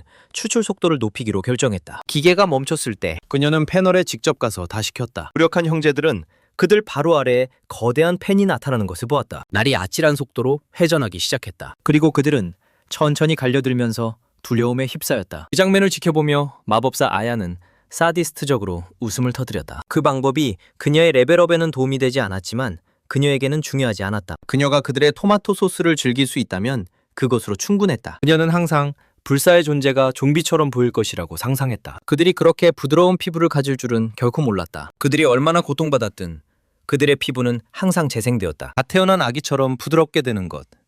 이것은 한 여성의 가장 큰 꿈이었다. 영원한 젊음. 영원한 아름다움과 젊음을 가진 그녀에게 남자와 돈은 아무런 노력 없이 다가올 것이다. 그녀는 이 능력을 타고난 형제 자매들에 대한 깊은 질투를 느꼈다. 그들의 생명력을 담은 액체를 마시는 것만으로도 그녀는 영원히 젊고 빛나는 피부를 유지할 수 있었다. 그녀는 영원한 젊음의 공식을 발견했으며 그 소중한 피를 더 많이 원했다. 길드 리더 키라는 자랑스러운 표정으로 모든 것을 지켜보았다. 현재로 돌아와 길드장이 현장에 도착했을 때 그는 더 이상 형제 자매를 찾지 않는다. 그는 즉시 두 사람이 탈출할 수 있을지 궁금해한다. 키라는 그런 다음 아야에게 전화를 걸어 동정을 가장하지만 마법사는 분노에 차 있다. 그녀는 목소리에 분노를 담아 형제들이 어디에 있는지, 왜 그들을 아직 잡지 않았는지 묻는다. 키라는 그녀에게 셰이아를 제거하고 다시 탈출했다고 알리지만 아야는 전혀 신경 쓰지 않는다. 그녀는 그가 가능한 한 빨리 그들을 잡기를 원할 뿐이다. 키라는 서두르는 이유를 이해하지 못한다. 결국 그들은 아직 제구에 충분한 피가 있다. 그러나 그녀는 효과를 높이기 위해서는 혈액이 신선해야 한다고 주장한다. 그녀의 아름다움과 젊음은 끊임없는 공급이 없으면 사라질 것이다. 키라는 그녀의 젊음에 신경 쓰지 않는다며 그녀가 너무 큰 소리로 소리 지른다고 불평한다. 아야는 그를 쓸모없다고 부르며 즉시 장난치지 말고 도망자들을 찾으라고 명령한다. 키라의 표정이 어두워진다. 그는 그녀가 그에게 명령을 내릴 만큼 그렇게 중요해진 것이 언제부터인지 묻고 그녀가 직접 그들을 잡으라고 말한다. 그녀가 그들의 피를 그렇게 원하기 때문에. 키라는 그녀에게 그렇게 스트레스를 받으면 주름이 생길 거라고 더 자극한다. 그 댓글은 그녀를 더욱 화나게 만든다. 그녀의 분노로 주변 전체를 불태우고 있다. 마법사는 그녀가 두 사람을 직접 찾기로 결정한다. 한편 다른 곳에서 하루토는 깨어나서 그의 여동생에게 그들이 어디에 있는지 물어본다. 그녀는 클론들이 게이트 근처에 모든 것을 폭파시켰고 어떻게든 그들이 던전에 도착하게 되었다고 설명한다. 깜짝 놀란 주인공은 다른 사람들에 대해 묻는다. 미노리의 얼굴은 슬픈 표정을 짓는다. 우리 영웅은 그들을 구하지 못한 것에 대해 망연자실하다. 그가 그들에게 했던 약속을 깨고 그의 얼굴에 슬픔과 좌절이 가득한 것을 보고 미노리는 그를 꼭 껴안았다. 그가 그녀의 안녕을 위해 용감히 싸웠던 만큼 모두가 이해했을 것이라고 그를 안심시켰다. 나루토는 모든 사람을 구하지 못한 자신을 탓하며 자신의 실수를 만회하고자 하는 강한 열망을 느낀다. 미노리를 통해 클론의 감정이 그에게 전해졌고 하루토는 결국 그들이 모두 그녀 곁에 남기로 선택했다는 것을 이해했다. 우는 미노리는 그녀와 모든 클론들이 그의 마지막 메시지를 받았다고 확인한다. 그들이 그에게 모두를 위해 살아달라는 요청은 그를 깊이 감동시켰다. 하지만 지금 그는 약해진 기분이다. 그리고 더 강해지기를 갈망한다. 그의 여동생도 같은 감정을 공유하며 그의 손을 꽉 쥐며 함께 더 강해지기로 한 패킷을 재확인한다. 그가 의식을 잃고 있는 동안 베쿠레는 그들 두 사람에 대한 새로운 발표를 했다. 하루토의 죽음 소식이라고 처음 생각했던 미노리는 그것이 훨씬 더 나쁜 일이라는 것을 드러낸다. 그들의 머리에 걸린 현상금이 1인당 50억 달러로 증가했습니다. 전 세계의 사냥꾼들이 그들을 쫓고 있습니다. 그들은 즉시 던전을 떠나야 한다.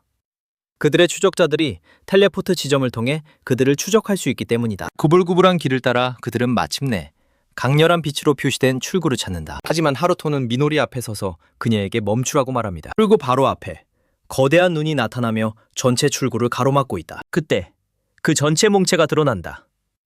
거대하고 무서운 드래곤. 미노리는 동생에게 던전으로 다시 뛰어들어가자고 외치지만 그는 정반대의 일을 하길 원한다. 그 순간 드래곤은 두 사람을 멀리 날려보내는 파괴적인 불길을 내뿜었다. 강한 충격 후 그 생물은 지역 위로 날기 시작한다. 그들은 그것이 고위급 몬스터라는 것을 깨닫고 던전 밖에 나와서는 안 되는 존재라는 것을 알게 된다. 그들은 드래곤이 왜 거기에 있는지 이해하지 못하지만 그것과 싸울 기회가 없다는 것을 알고 있다. 성재들은 그것의 강렬한 불꽃을 피하기 시작한다. 그들이 달리는 동안 도시를 발견하고 안전하다고 생각한다. 드래곤은 보통 인간 정착지를 공격하지 않기 때문이다. 그러나 그들의 공포 속에서 그 생물은 도시의 큰 부분을 파괴하는 불꽃을 내뿜는다. 그의 숨결은 3000도 이상에 달하며 이는 그 경로에 있는 모든 것을 녹일 수 있는 온도이다. 그의 비늘은 대포의 포격조차도 막을 수 있어 사실상 파괴 불가능하다. 여러 강력한 길드에 결합된 힘만이 드래곤과의 전투를 실행 가능한 옵션으로 만들 수 있을 것이다. 그런 괴물과 마주한 형제들은 어떻게 탈출할 수 있을지 궁금해한다. 그런 다음 신은 위험한 아이디어를 제안합니다. 괴물을 공격하라. 미노리는 자신이 미쳤다고 생각한다. 그러나 주인공은 그들이 드래곤을 물리치고 레벨업할 것이라고 주장한다. 그는 미노리에게 그들이 맺었던 약속을 상기시키며 지금 도망친다면 결코 키아를 이길 수 없을 것이라고 주장한다. 신이 왼쪽으로 나아간다. 미노리가 오른쪽의 드래곤 주위를 돌고 있다. 그 생물은 불길을 내뿜고 우리의 영웅은 공격할 기회를 찾는다. 그는 마스크를 쓰고 마법의 마법 주문을 활성화한 후 드래곤에게 도진한다. 신은 위에서 드래곤을 공격하며 균형 잡힌 공중 전투를 시작한다. 드래곤은 살아있는 생물로 이는 주요 목표가 그 머리여야 함을 의미한다. 그는 생물의 머리에 강력한 주먹을 날려 균형을 잃고 비틀거리게 만든다. 그의 손은 괴물의 액체로 덮여있고 드래곤의 비늘이 매우 단단해서 날카로운 통증을 느낀다. 미노리는 그녀가 비늘 사이의 틈을 목표로 해야 한다는 것을 깨닫고 공격을 위해 움직인다. 그녀는 이 틈에 자신의 단검을 찔러넣지만 하지만 드래곤은 거의 반응하지 않고 그녀를 꼬리로 공격한다. 소녀를 밀쳐낸 후 그 생물은 신을 향해 돌아서 또 다른 불꽃을 내뿜을 준비를 한다. 폭발이 신을 정통으로 강타한다. 하지만 그의 여동생이 곧 나타나 그를 변호한다. 그들의 공격을 무시하고 괴물은 섬뜩한 붉은 숨결을 내뿜는다. 미노리가 마법으로 방어하려고 하는 것. 마법 방패에도 불구하고 그녀는 폭발에 맞고 손이 심하게 다친다. 마법을 스스로 소모하는 검은 불꽃이 그녀를 계속 태운다. 극심한 고통을 느끼며 그녀는 죽은 클론들을 기억하고 그 기억을 연료로 사용한다. 더 강해지기로 결심했다. 그녀는 고통과 불길의 확산을 막기 위해 자신의 팔을 찢어낸다. 그녀는 동생이 일어나는 동안 드래곤과 정면으로 맞서고 있다. 싸움이 아직 끝나지 않았다고 선언하다. 그의 뼈가 완전히 녹아내린 것은 이번이 처음이다. 그는 용의 숨결에서 이런 것을 예상했다. 이제 회복된 그는 차갑게 자신의 손을 찢어낸다. 마법을 부여하고 그것을 괴물에게 던진다. 마법에 감싸인 손이 생물을 전력으로 가격하자 생물은 처음으로 뚜렷한 고통의 반응을 보인다. 기회를 보고 신은 그의 여동생에게 행동하라고 외친다. 그리고 그녀는 즉시 괴물에게 돌진한다. 소녀는 더 강력한 마법이 필요하다고 느끼고 드래곤을 공격하며 소리를 지른다. 미노리는 목표를 향해 모든 힘을 다해 지옥의 검은 불꽃 마법을 발산한다. 종이 고통의 비명을 지르며 약해지기 시작한다. 주인공이 즉시 그것 앞에 나타난다. 그리고 그의 잘린 팔다리를 하나의 무기로 만든다. 모든 힘을 하나의 지점으로 압축하여 통합된 타격이 용의 비늘을 꿰뚫는다. 그는 거대한 일격으로 괴물의 머리를 가격하고 괴물은 마지막 비명으로 반응한다. 공격은 짐승을 땅에 내리꽂아 완전히 처치한다. 주인공은 승리로 인해 여러 레벨을 올립니다. 두 형제는 그 생물을 물리친 것에 만족하고 있다. 미노리는 드래곤의 불꽃과의 대결 후 자신의 능력이 깨어났다고 느낀다. 그들이 진정되면서 그들은 그 지역을 지나갈 때 보지 못했던 드래곤이 왜 거기에 있었는지 궁금해한다. 우리 영웅은 눈의 보라색빛 때문에 누군가 그것을 조종하고 있었다고 추론한다. 그들이 고문 중 최면에 걸렸을 때 나타났던 것과 같은 빛이었다. 최면 마법으로 그렇게 미친 것을 조종할 수 있다니.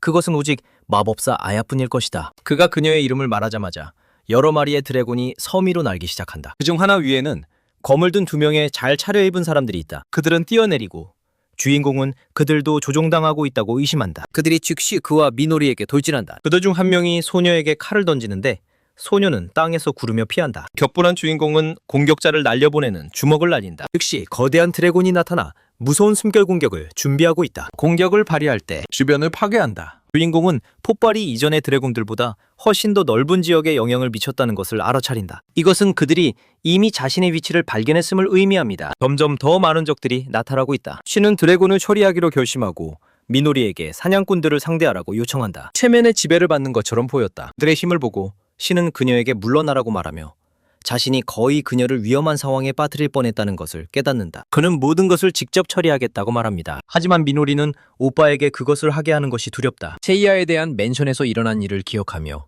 그녀는 아이디어를 떠올린다. 그녀는 형에게 더 이상 그가 모든 것을 혼자 처리하게 할 수 없다고 말한다. 결국 이것이 그들의 복수다. 그들은 함께 사냥꾼들에게 돌진하며 마법을 시전한다. 불마법을 시전하며 미노리는 그들 중 3명을 한 번에 물리친다. 드래곤이 얼음 숨결을 준비하는 동안 신은 앞으로 돌진한다. 정면으로 부딪히다. 몸의 절반이 찢겨진 그는 신체 조작을 사용하여 잘린 부분으로 공격한다. 그러나 드래곤이 그의 다리를 물어 공격을 멈춘다.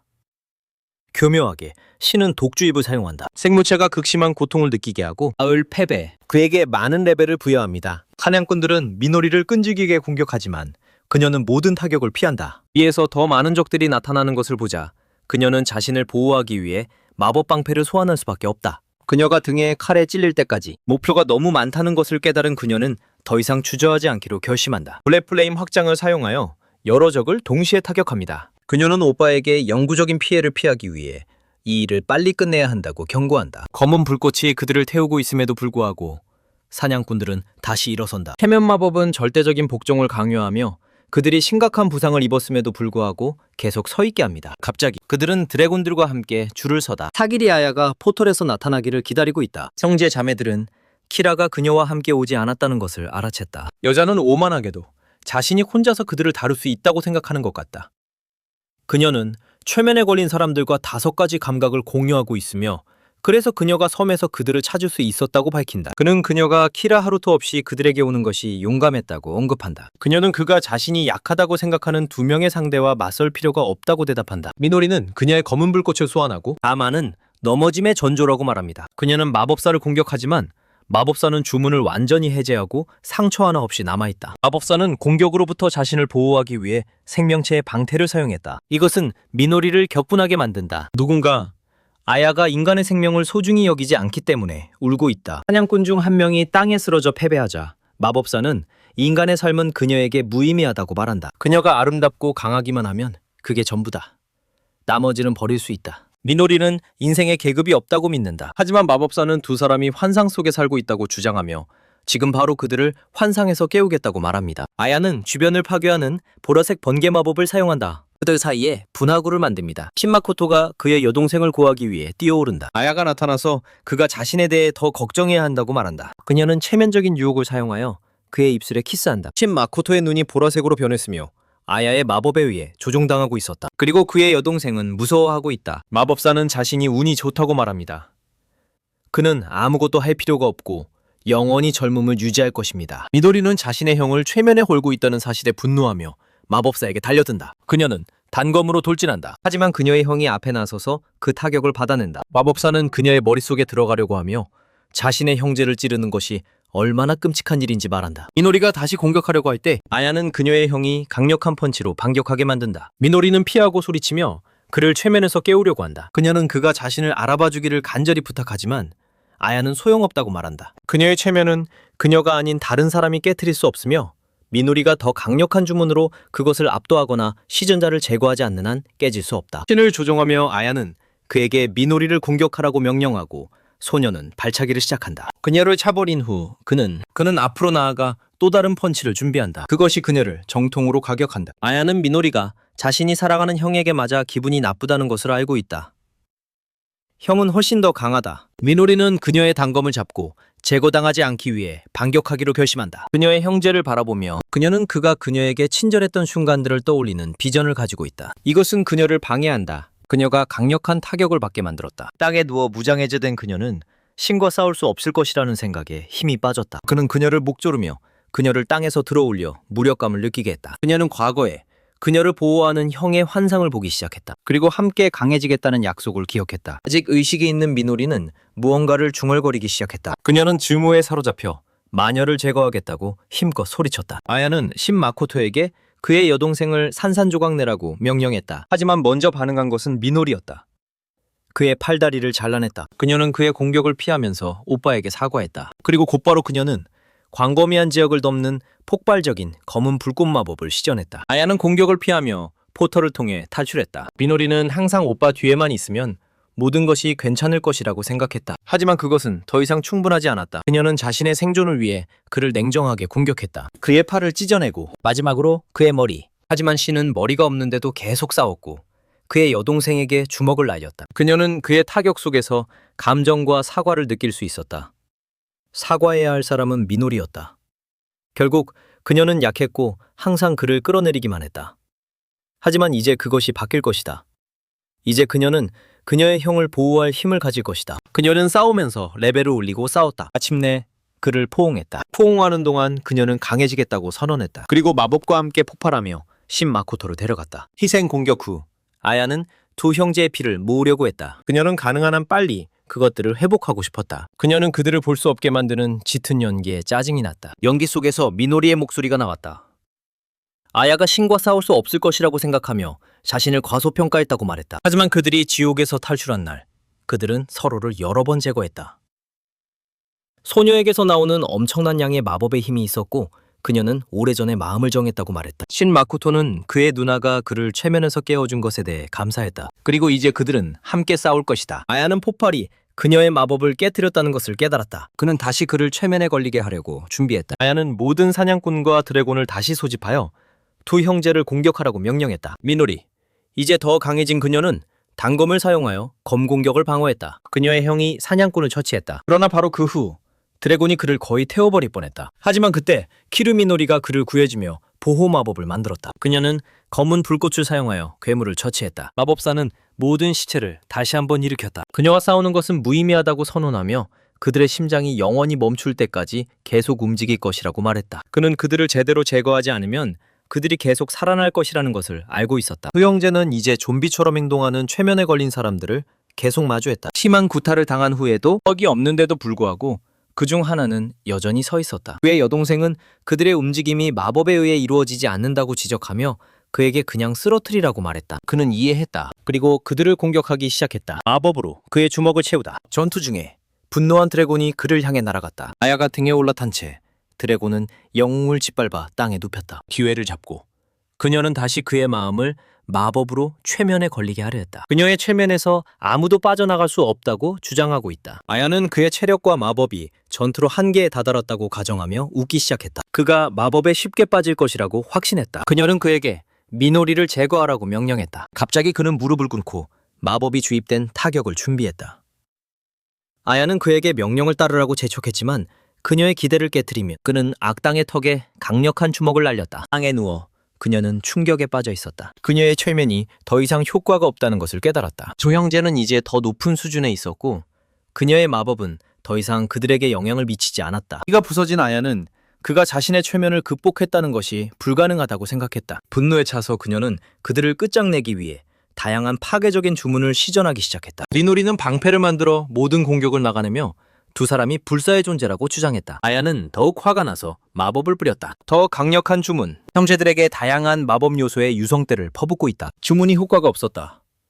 기류미노리는 모든 공격을 방어했다. 죄송하지만 요청하신 내용을 번역할 수 없습니다. 마녀가 방패를 만드는 것조차 검은 마법의 폭발이 그녀의 방어를 뚫기 시작했다. 그녀는 자신의 마법이 지고 있다는 것이 터무니없다고 생각했다. 소녀의 주문이 그녀를 강타하여 피부를 태웠다. 아야는 타기 시작하며 고통에 비명을 질렀다. 미노리가 이전에 여러 번 경험했던 고통. 미노리의 마법 덕분에 형제자매들이 겪었던 고통은 지금 아야가 느끼고 있는 고통에 비하면 아무것도 아니었다. 여동생은 그녀가 그것을 느끼기를 원했다. 그녀는 그렇게 하기 위해 적의 최면 주문을 자신에게 사용했다. 영원한 지옥에서 살도록 그녀를 정죄하는. 어느 시간이 지나고 아야가 깨어났다. 같은 캡슐 안에 묶여 있었고 그곳에서 두 형제가 고문을 당했던 곳이다. 장소를 인식한 그녀는 절망에 빠져 그들에게 자신을 꺼내달라고 소리쳤다. 심지어 쇠사슬에 묶여 있어도 그녀는 그들이 보물을 주라고 요구했다. 그리고 그 후 번개 마법과 유성 마법을 사용하려고 시도했다. 물 마법, 배는 바람 마법, 그리고 그녀가 아는 모든 다른 마법. 그녀는 왜 자신의 마법이 작동하지 않는지 궁금해했다. 그녀는 주인공을 보자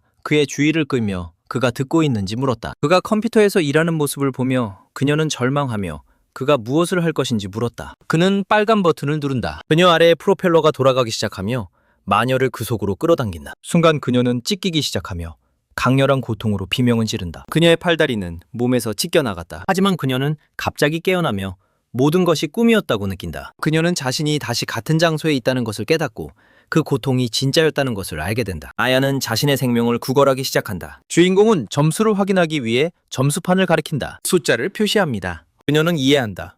그것은 형제들이 같은 고통에 의해 찢겨진 횟수이다. 그녀는 자신이 똑같은 횟수만큼 고문당할 것임을 깨닫는다. 주인공은 다시 버튼을 누르고 마녀는 고통에 찬 비명을 지른다. 마침내 그녀는 깨어나 자신이 그들과 같은 양의 고통을 견뎌냈음을 깨닫는다. 아야는 이제 그녀가 형제들을 처리하고 끝내기 위해 돌아왔던 순간부터의 고통에서 벗어나 현실 세계로 돌아갈 수 있을 것이라고 믿고 있다. 그러나 카운트는 리셋되고 다시 시작된다. 그녀를 절망에 빠뜨렸다. 그녀는 드디어 끝났다고 생각했지만 버튼이 눌리고 그녀는 다시 소리치며 그녀는 모든 것을 다시 겪어야 한다는 사실을 믿을 수 없다고 생각한다. 한편 형제는 마녀의 몸이 마르고 주름이 생기는 것을 발견했다. 그들은 이것이 아야 사기리의 진정한 모습임을 깨달았다. 그들은 그녀가 실제로 100세가 넘었기 때문에 젊음을 가장하기 위해 마법을 사용하고 있었다는 것을 이해한다. 주인공은 그녀가 약 150년 동안 살았다고 설명한다. 불사의 부족이 나타났을 때 그녀는 그들의 생명력을 마심으로써 자신의 젊음을 유지할 수 있다는 것을 발견했다. 그것이 그녀가 형제 자매들과 영원한 젊음에 집착하게 된 이유였다. 그들과 같은 고통을 겪은 후에도 그녀는 여전히 자신의 삶에 집착했다. 신과 그의 형은 그녀를 거기 두면 그녀가 노환으로 죽을 것이라고 믿는다. 영웅은 그녀를 끝내지 않기로 결심하고 돌아서서 떠난다. 그의 여동생이 멀리서 빛나는 무언가를 발견할 때까지 그녀는 메달을 발견하고 그것이 마녀가 부모와 자녀를 최면으로 조종하는 데 사용했던 것임을 깨닫는다. 결단한 그녀는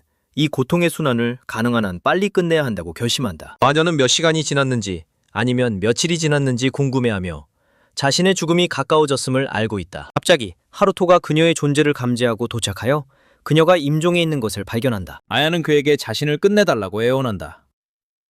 그녀는 더 이상 오래 버티지 못할 것이다. 키라는 그러나 거부하고 떠나며 그녀를 고통받게 하고 그녀의 마지막 요청을 거부한다. 그리하여 그녀는 천천히 썩어가고 그녀의 외모는 그녀가 실제로 지닌 수백 년을 반영하듯 악화될 것이다. 키라는 차례로 형제의 존재를 감지하고 그들이 다시는 도망치지 못하게 하겠다고 다짐한다. 멀리서 형제 자매들은 휴식을 취하기로 결정한다. 숲에서 캠프파이어를 피운다. 그들은 그들의 임무에서 얼마나 멀리 왔는지에 대해 이야기한다. 그들이 여기 오기까지 많은 일이 일어났습니다. 각 도전마다 그들은 레벨업하고 더 강해졌다. 그러나 그들은 또한 복수와는 아무런 관련이 없는 많은 사람들의 생명을 앗아갔고 그들의 클론 자매들을 희생시켰다. 미노리의 양심에 무거운 짐이 되는 사실. 모든 것이 곧 끝날 것이다. 마지막 단계는 모든 적 중 가장 강력한 적, 키라하루토를 물리치는 것입니다. 그를 제거하면 그들의 복수가 완성될 것이다. 그들은 다음 단계로 나아가기 전에 제대로 휴식을 취할 계획이다. 갑자기 신은 소리를 듣는다. 그리고 그의 여동생에게 달려가라고 소리친다. 두 사람은 옆으로 뛰어 피하며 그들이 서 있던 바로 그 지점을 강타하는 폭발적인 공격을 피했다. 하루토가 나타나 마침내 그들을 찾은 것에 만족해한다. 그의 손에 칼을 들고 그는 그들을 찾았다고 외친다. 형제들이 도망치려 하자 미노리는 그들이 자신보다 수가 많기 때문에 기회라고 생각한다. 하지만 신은 동의하지 않는다. 그는 그들이 아야와의 싸움으로 지쳐있다는 것을 알고 있으며 지금 도망치지 않으면 잡힐 것이라는 것을 알고 있다. 하지만 키라는 빠른 돌진으로 그들에게 도진한다. 주인공은 반격으로 그를 만난다. 그에게 지금 가장 보고 싶지 않은 사람이라고 말했다. 하루토는 그 소리가 마음에 들지 않아 반박하며 그들이 오랜 역사를 가지고 있다고 말한다. 그는 그냥 여동생과 놀 계획이었지만 마음이 바뀌었다고 말한다. 이제 그는 여동생을 지우려고 한다.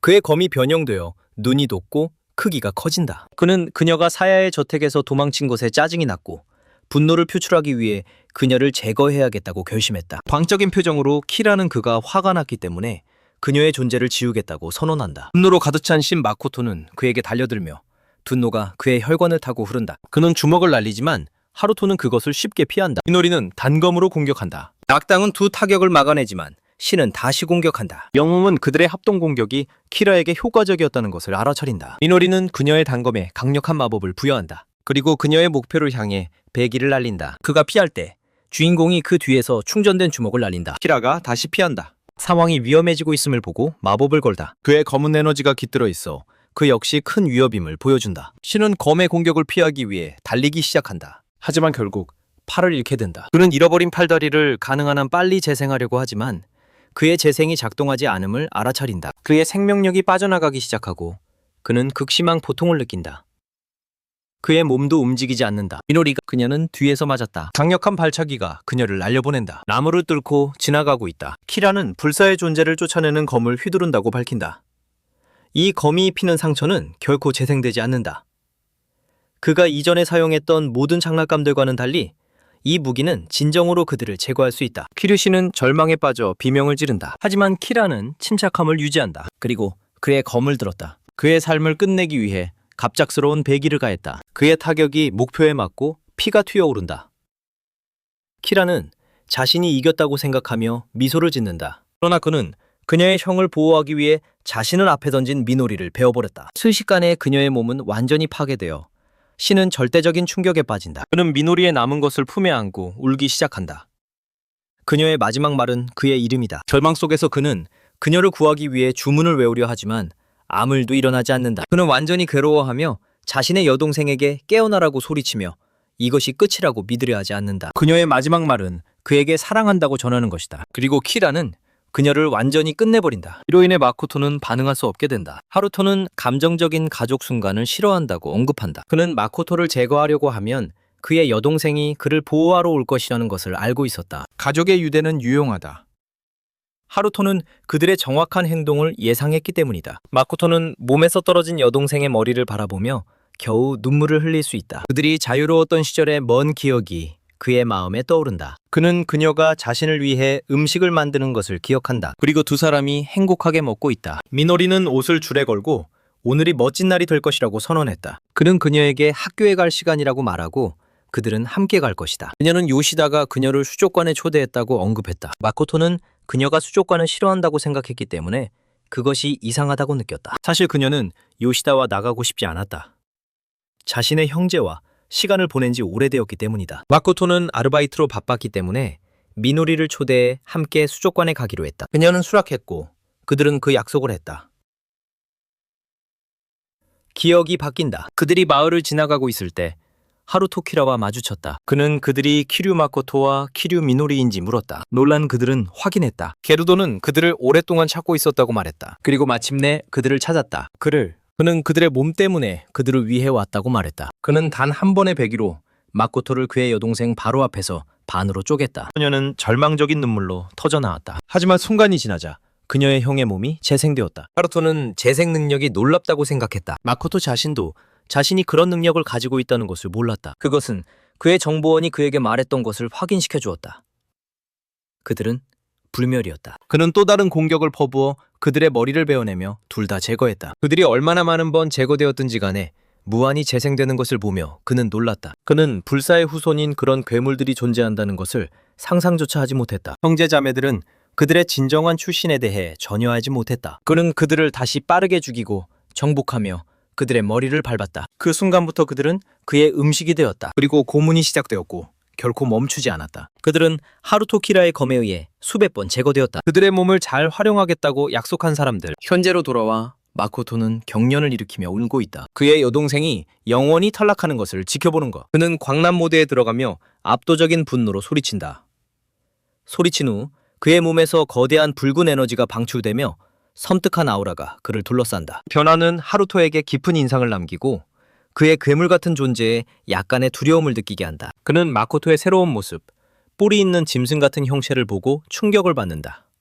마코토는 그를 공격하며 괴물 같은 포효를 내지른다. 원래 없는 양의 마법력을 모으고 있다. 그의 포효는 땅을 흔들리게 하고 하루토로 날려보내는 강력한 바람을 만들어낸다. 그는 자신의 여동생에게 주문을 걸어 그녀를 되살리기 위해 애쓴다. 그녀의 몸은 치유되었다. 하루토는 그녀를 완전히 없앨 것이라고 확신했기 때문에 이해하지 못한다. 그는 그것이 어떤 능력인지 그리고 이것이 어떤 신체적 변형인지 궁금해한다. 마코토의 종족 진화를 보고 하루토는 일정한 불안감을 보인다. 이것은 전례 없는 사건이었고 그는 어떤 속임수가 사용되었는지 알지 못했다. 하지만 이제 그의 목표는 형이었다. 키라는 기류 마코토를 한 번에 제거할 결심을 하고 가진 모든 것을 쏟아부으며 앞으로 나아간다. 그가 타격을 가하는 순간 마코토는 그의 여동생과 함께 사라진다. 그 뒤에 다시 나타난다. 그는 미노리의 몸을 조심스럽게 땅에 놓는다. 하루토는 어떻게든 마코토가 싸우는 법을 배웠다고 생각한다. 몸은 짐승 같은 형태로 돌진하며 그의 발톱으로 그를 찢어내려 한다. 키라가 피한다. 그들은 힘과 속도의 충돌을 시작하며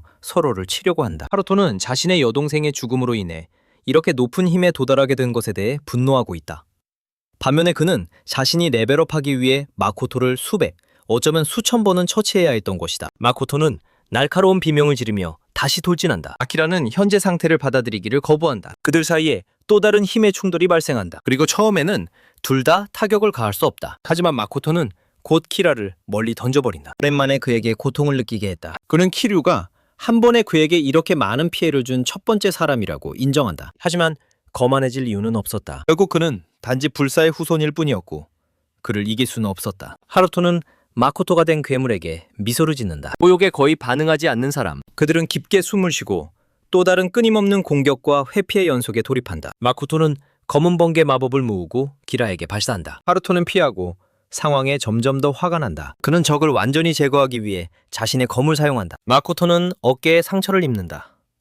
공격은 그의 몸을 거의 두 동강 내버릴 뻔했다. 하루토는 자신이 죽도록 확실히 하고 싶어한다. 그는 뛰어올라 검을 자신의 몸에 찔러 넣으려는 하향 타격을 시도한다. 하지만 주인공은 이미 회복되었고 마법의 장대를 만들어냅니다. 공격을 막는 것 외에도 그는 점프하여 자신의 에너지를 사용해 키라를 가격하여 그를 땅에 쓰러뜨린다. 하루토가 쓰러지자 마코토는 그쪽으로 천천히 걸어간다. 키라는 자신이 곧 죽게 될 것이라는 사실을 믿을 수 없으며 자신의 끝이 이렇게 되도록 두지 않으려 한다. 한편 미노리는 재생을 무효화하는 검에 맞고도 깨어난다. 그녀는 두려움에 움츠리는 오빠를 본다. 하루토도 반악마 형태로 깨어나 그를 보고 충격을 받는다. 그녀는 검의 타격에 의해 반으로 잘린 줄 알았고 무슨 일이 일어나고 있는지 궁금해한다. 그리고 그 끔찍한 생물이 정말 그녀의 형제라면. 그러자 하루토는 그의 진정한 모습으로 결코 누구에게도 그것을 보여주지 않을 것이라고 생각했다고 말한다. 그의 등에서 날개가 돋아나고 그는 불사의 부적이 치를 대가가 클 것이라고 선언한다. 증오로 가득 차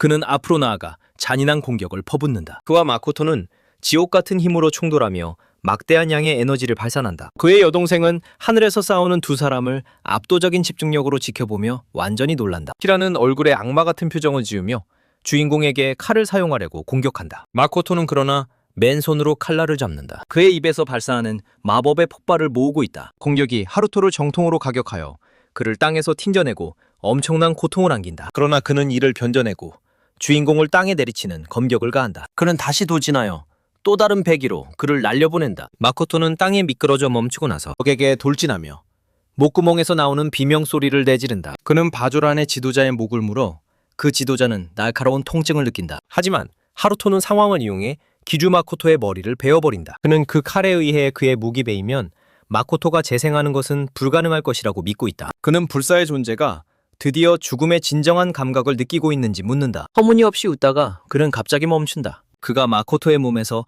마법의 원이 형성되는 것을 볼 때 마코토의 머리가 빠르게 그의 목에 다시 붙는다. 그리고 헤르도가 주문의 기하학적 패턴을 알아차린다. 그는 원이 시계 모양임을 본다. 그리고 마코토가 시간을 되돌리는 마법을 사용했다는 것을 깨닫는다. 마코토와 그의 여동생의 죽음이 뒤바뀌면서 키라는 완전히 두려움에 휩싸인다. 그는 웃으며 불사의 존재가 그 기술을 여러 번 사용할 수 없다고 생각한다. 키라가 그의 검을 뽑는다. 그리고 지옥의 악마왕을 처치했던 것과 같은 일격을 가하며 결투를 끝내기로 결심한다. 마코토는 공격을 반격하기 위해 마법을 준비한다. 자신의 검에 보라색 에너지를 주입하고 있다. 두 사람은 서로의 존재를 지우기 위해 각각 가장 강력한 공격을 퍼부었다. 무얼한 힘으로 키라는 마코토의 공격을 압도하며 자신이 이겼다고 믿는다. 그의 검은 충돌에서 패배한 것처럼 보이는 영웅의 압도적인 힘을 가로지른다. 하지만 바로 이 순간에 미노리가 나타난다. 그녀는 마법을 사용하여 손을 형의 등에 얹고 그가 이기라고 외친다. 마코토가 미노리의 손길을 느낄 때 모든 것이 변한다. 그는 그녀에게 감사하며 마침내 그들의 복수를 실행할 수 있는 새로운 힘의 물결을 받는다. 키라가 그들을 수백 번 없앤 적이 있다고 소리치며 이것은 아무것도 아니라고 말한다. 형제의 운명이 항상 그에 의해 파괴되는 것이었다고 주장하며 미노리는 만약 그들의 운명이 반복적으로 부활하는 것이라면 그 운명은 곧 변할 것이라고 대답한다. 그들은 이제 그를 존재에서 지울 것이다. 그 순간 마코토는 압도적인 힘의 마법 효과를 발휘한다. 파괴적인 타격이 마치 핵폭탄처럼 길드리더를 정통으로 가격한다. 며칠 후 키라의 죽음과 함께 100년 길드에 대한 조사 결과가 발표되었다. 그들의 모든 범죄가 대중에게 드러났고 진실이 퍼졌다. 다른 사냥꾼들은 그 길드의 구성원들이 얼마나 기괴하고 미친 사람들인지에 대해 언급했다. 모두에게 키라의 진정한 본성이 순수한 인간이 아니라는 것이 분명해졌다. 사람들은 형제의 이야기에 공감했지만 복수의 이름으로 저지른 범죄는 사라지지 않았다. 그럼에도 불구하고 그들은 자유롭게 여겨졌고 이제 그들은 목표가 달성되었으니 무엇을 할지 궁금해했다. 마코토와 그의 여동생은 어디로 갈지 이야기하지만 갈 곳을 생각해내지 못한다. 갑자기 그는 수족관에 대한 약속을 기억하며 일어섰다. 그들이 마침내 그곳에 갈 수 있을 것이라고 제안하고 있다. 미노리는 감정에 휩싸여 울며 즉시 동의한다. 이제 그들은 세상의 모든 시간이 있었기 때문에 많은 것에 대해 이야기하고 싶었다. 결국 그들은 운명에 의해 짓눌릴 것 같은 순간들이 있었지만 결코 포기하지 않았다. 그들은 여러 번이 걸리더라도 처음부터 새로운 삶을 시작하기로 결정했다.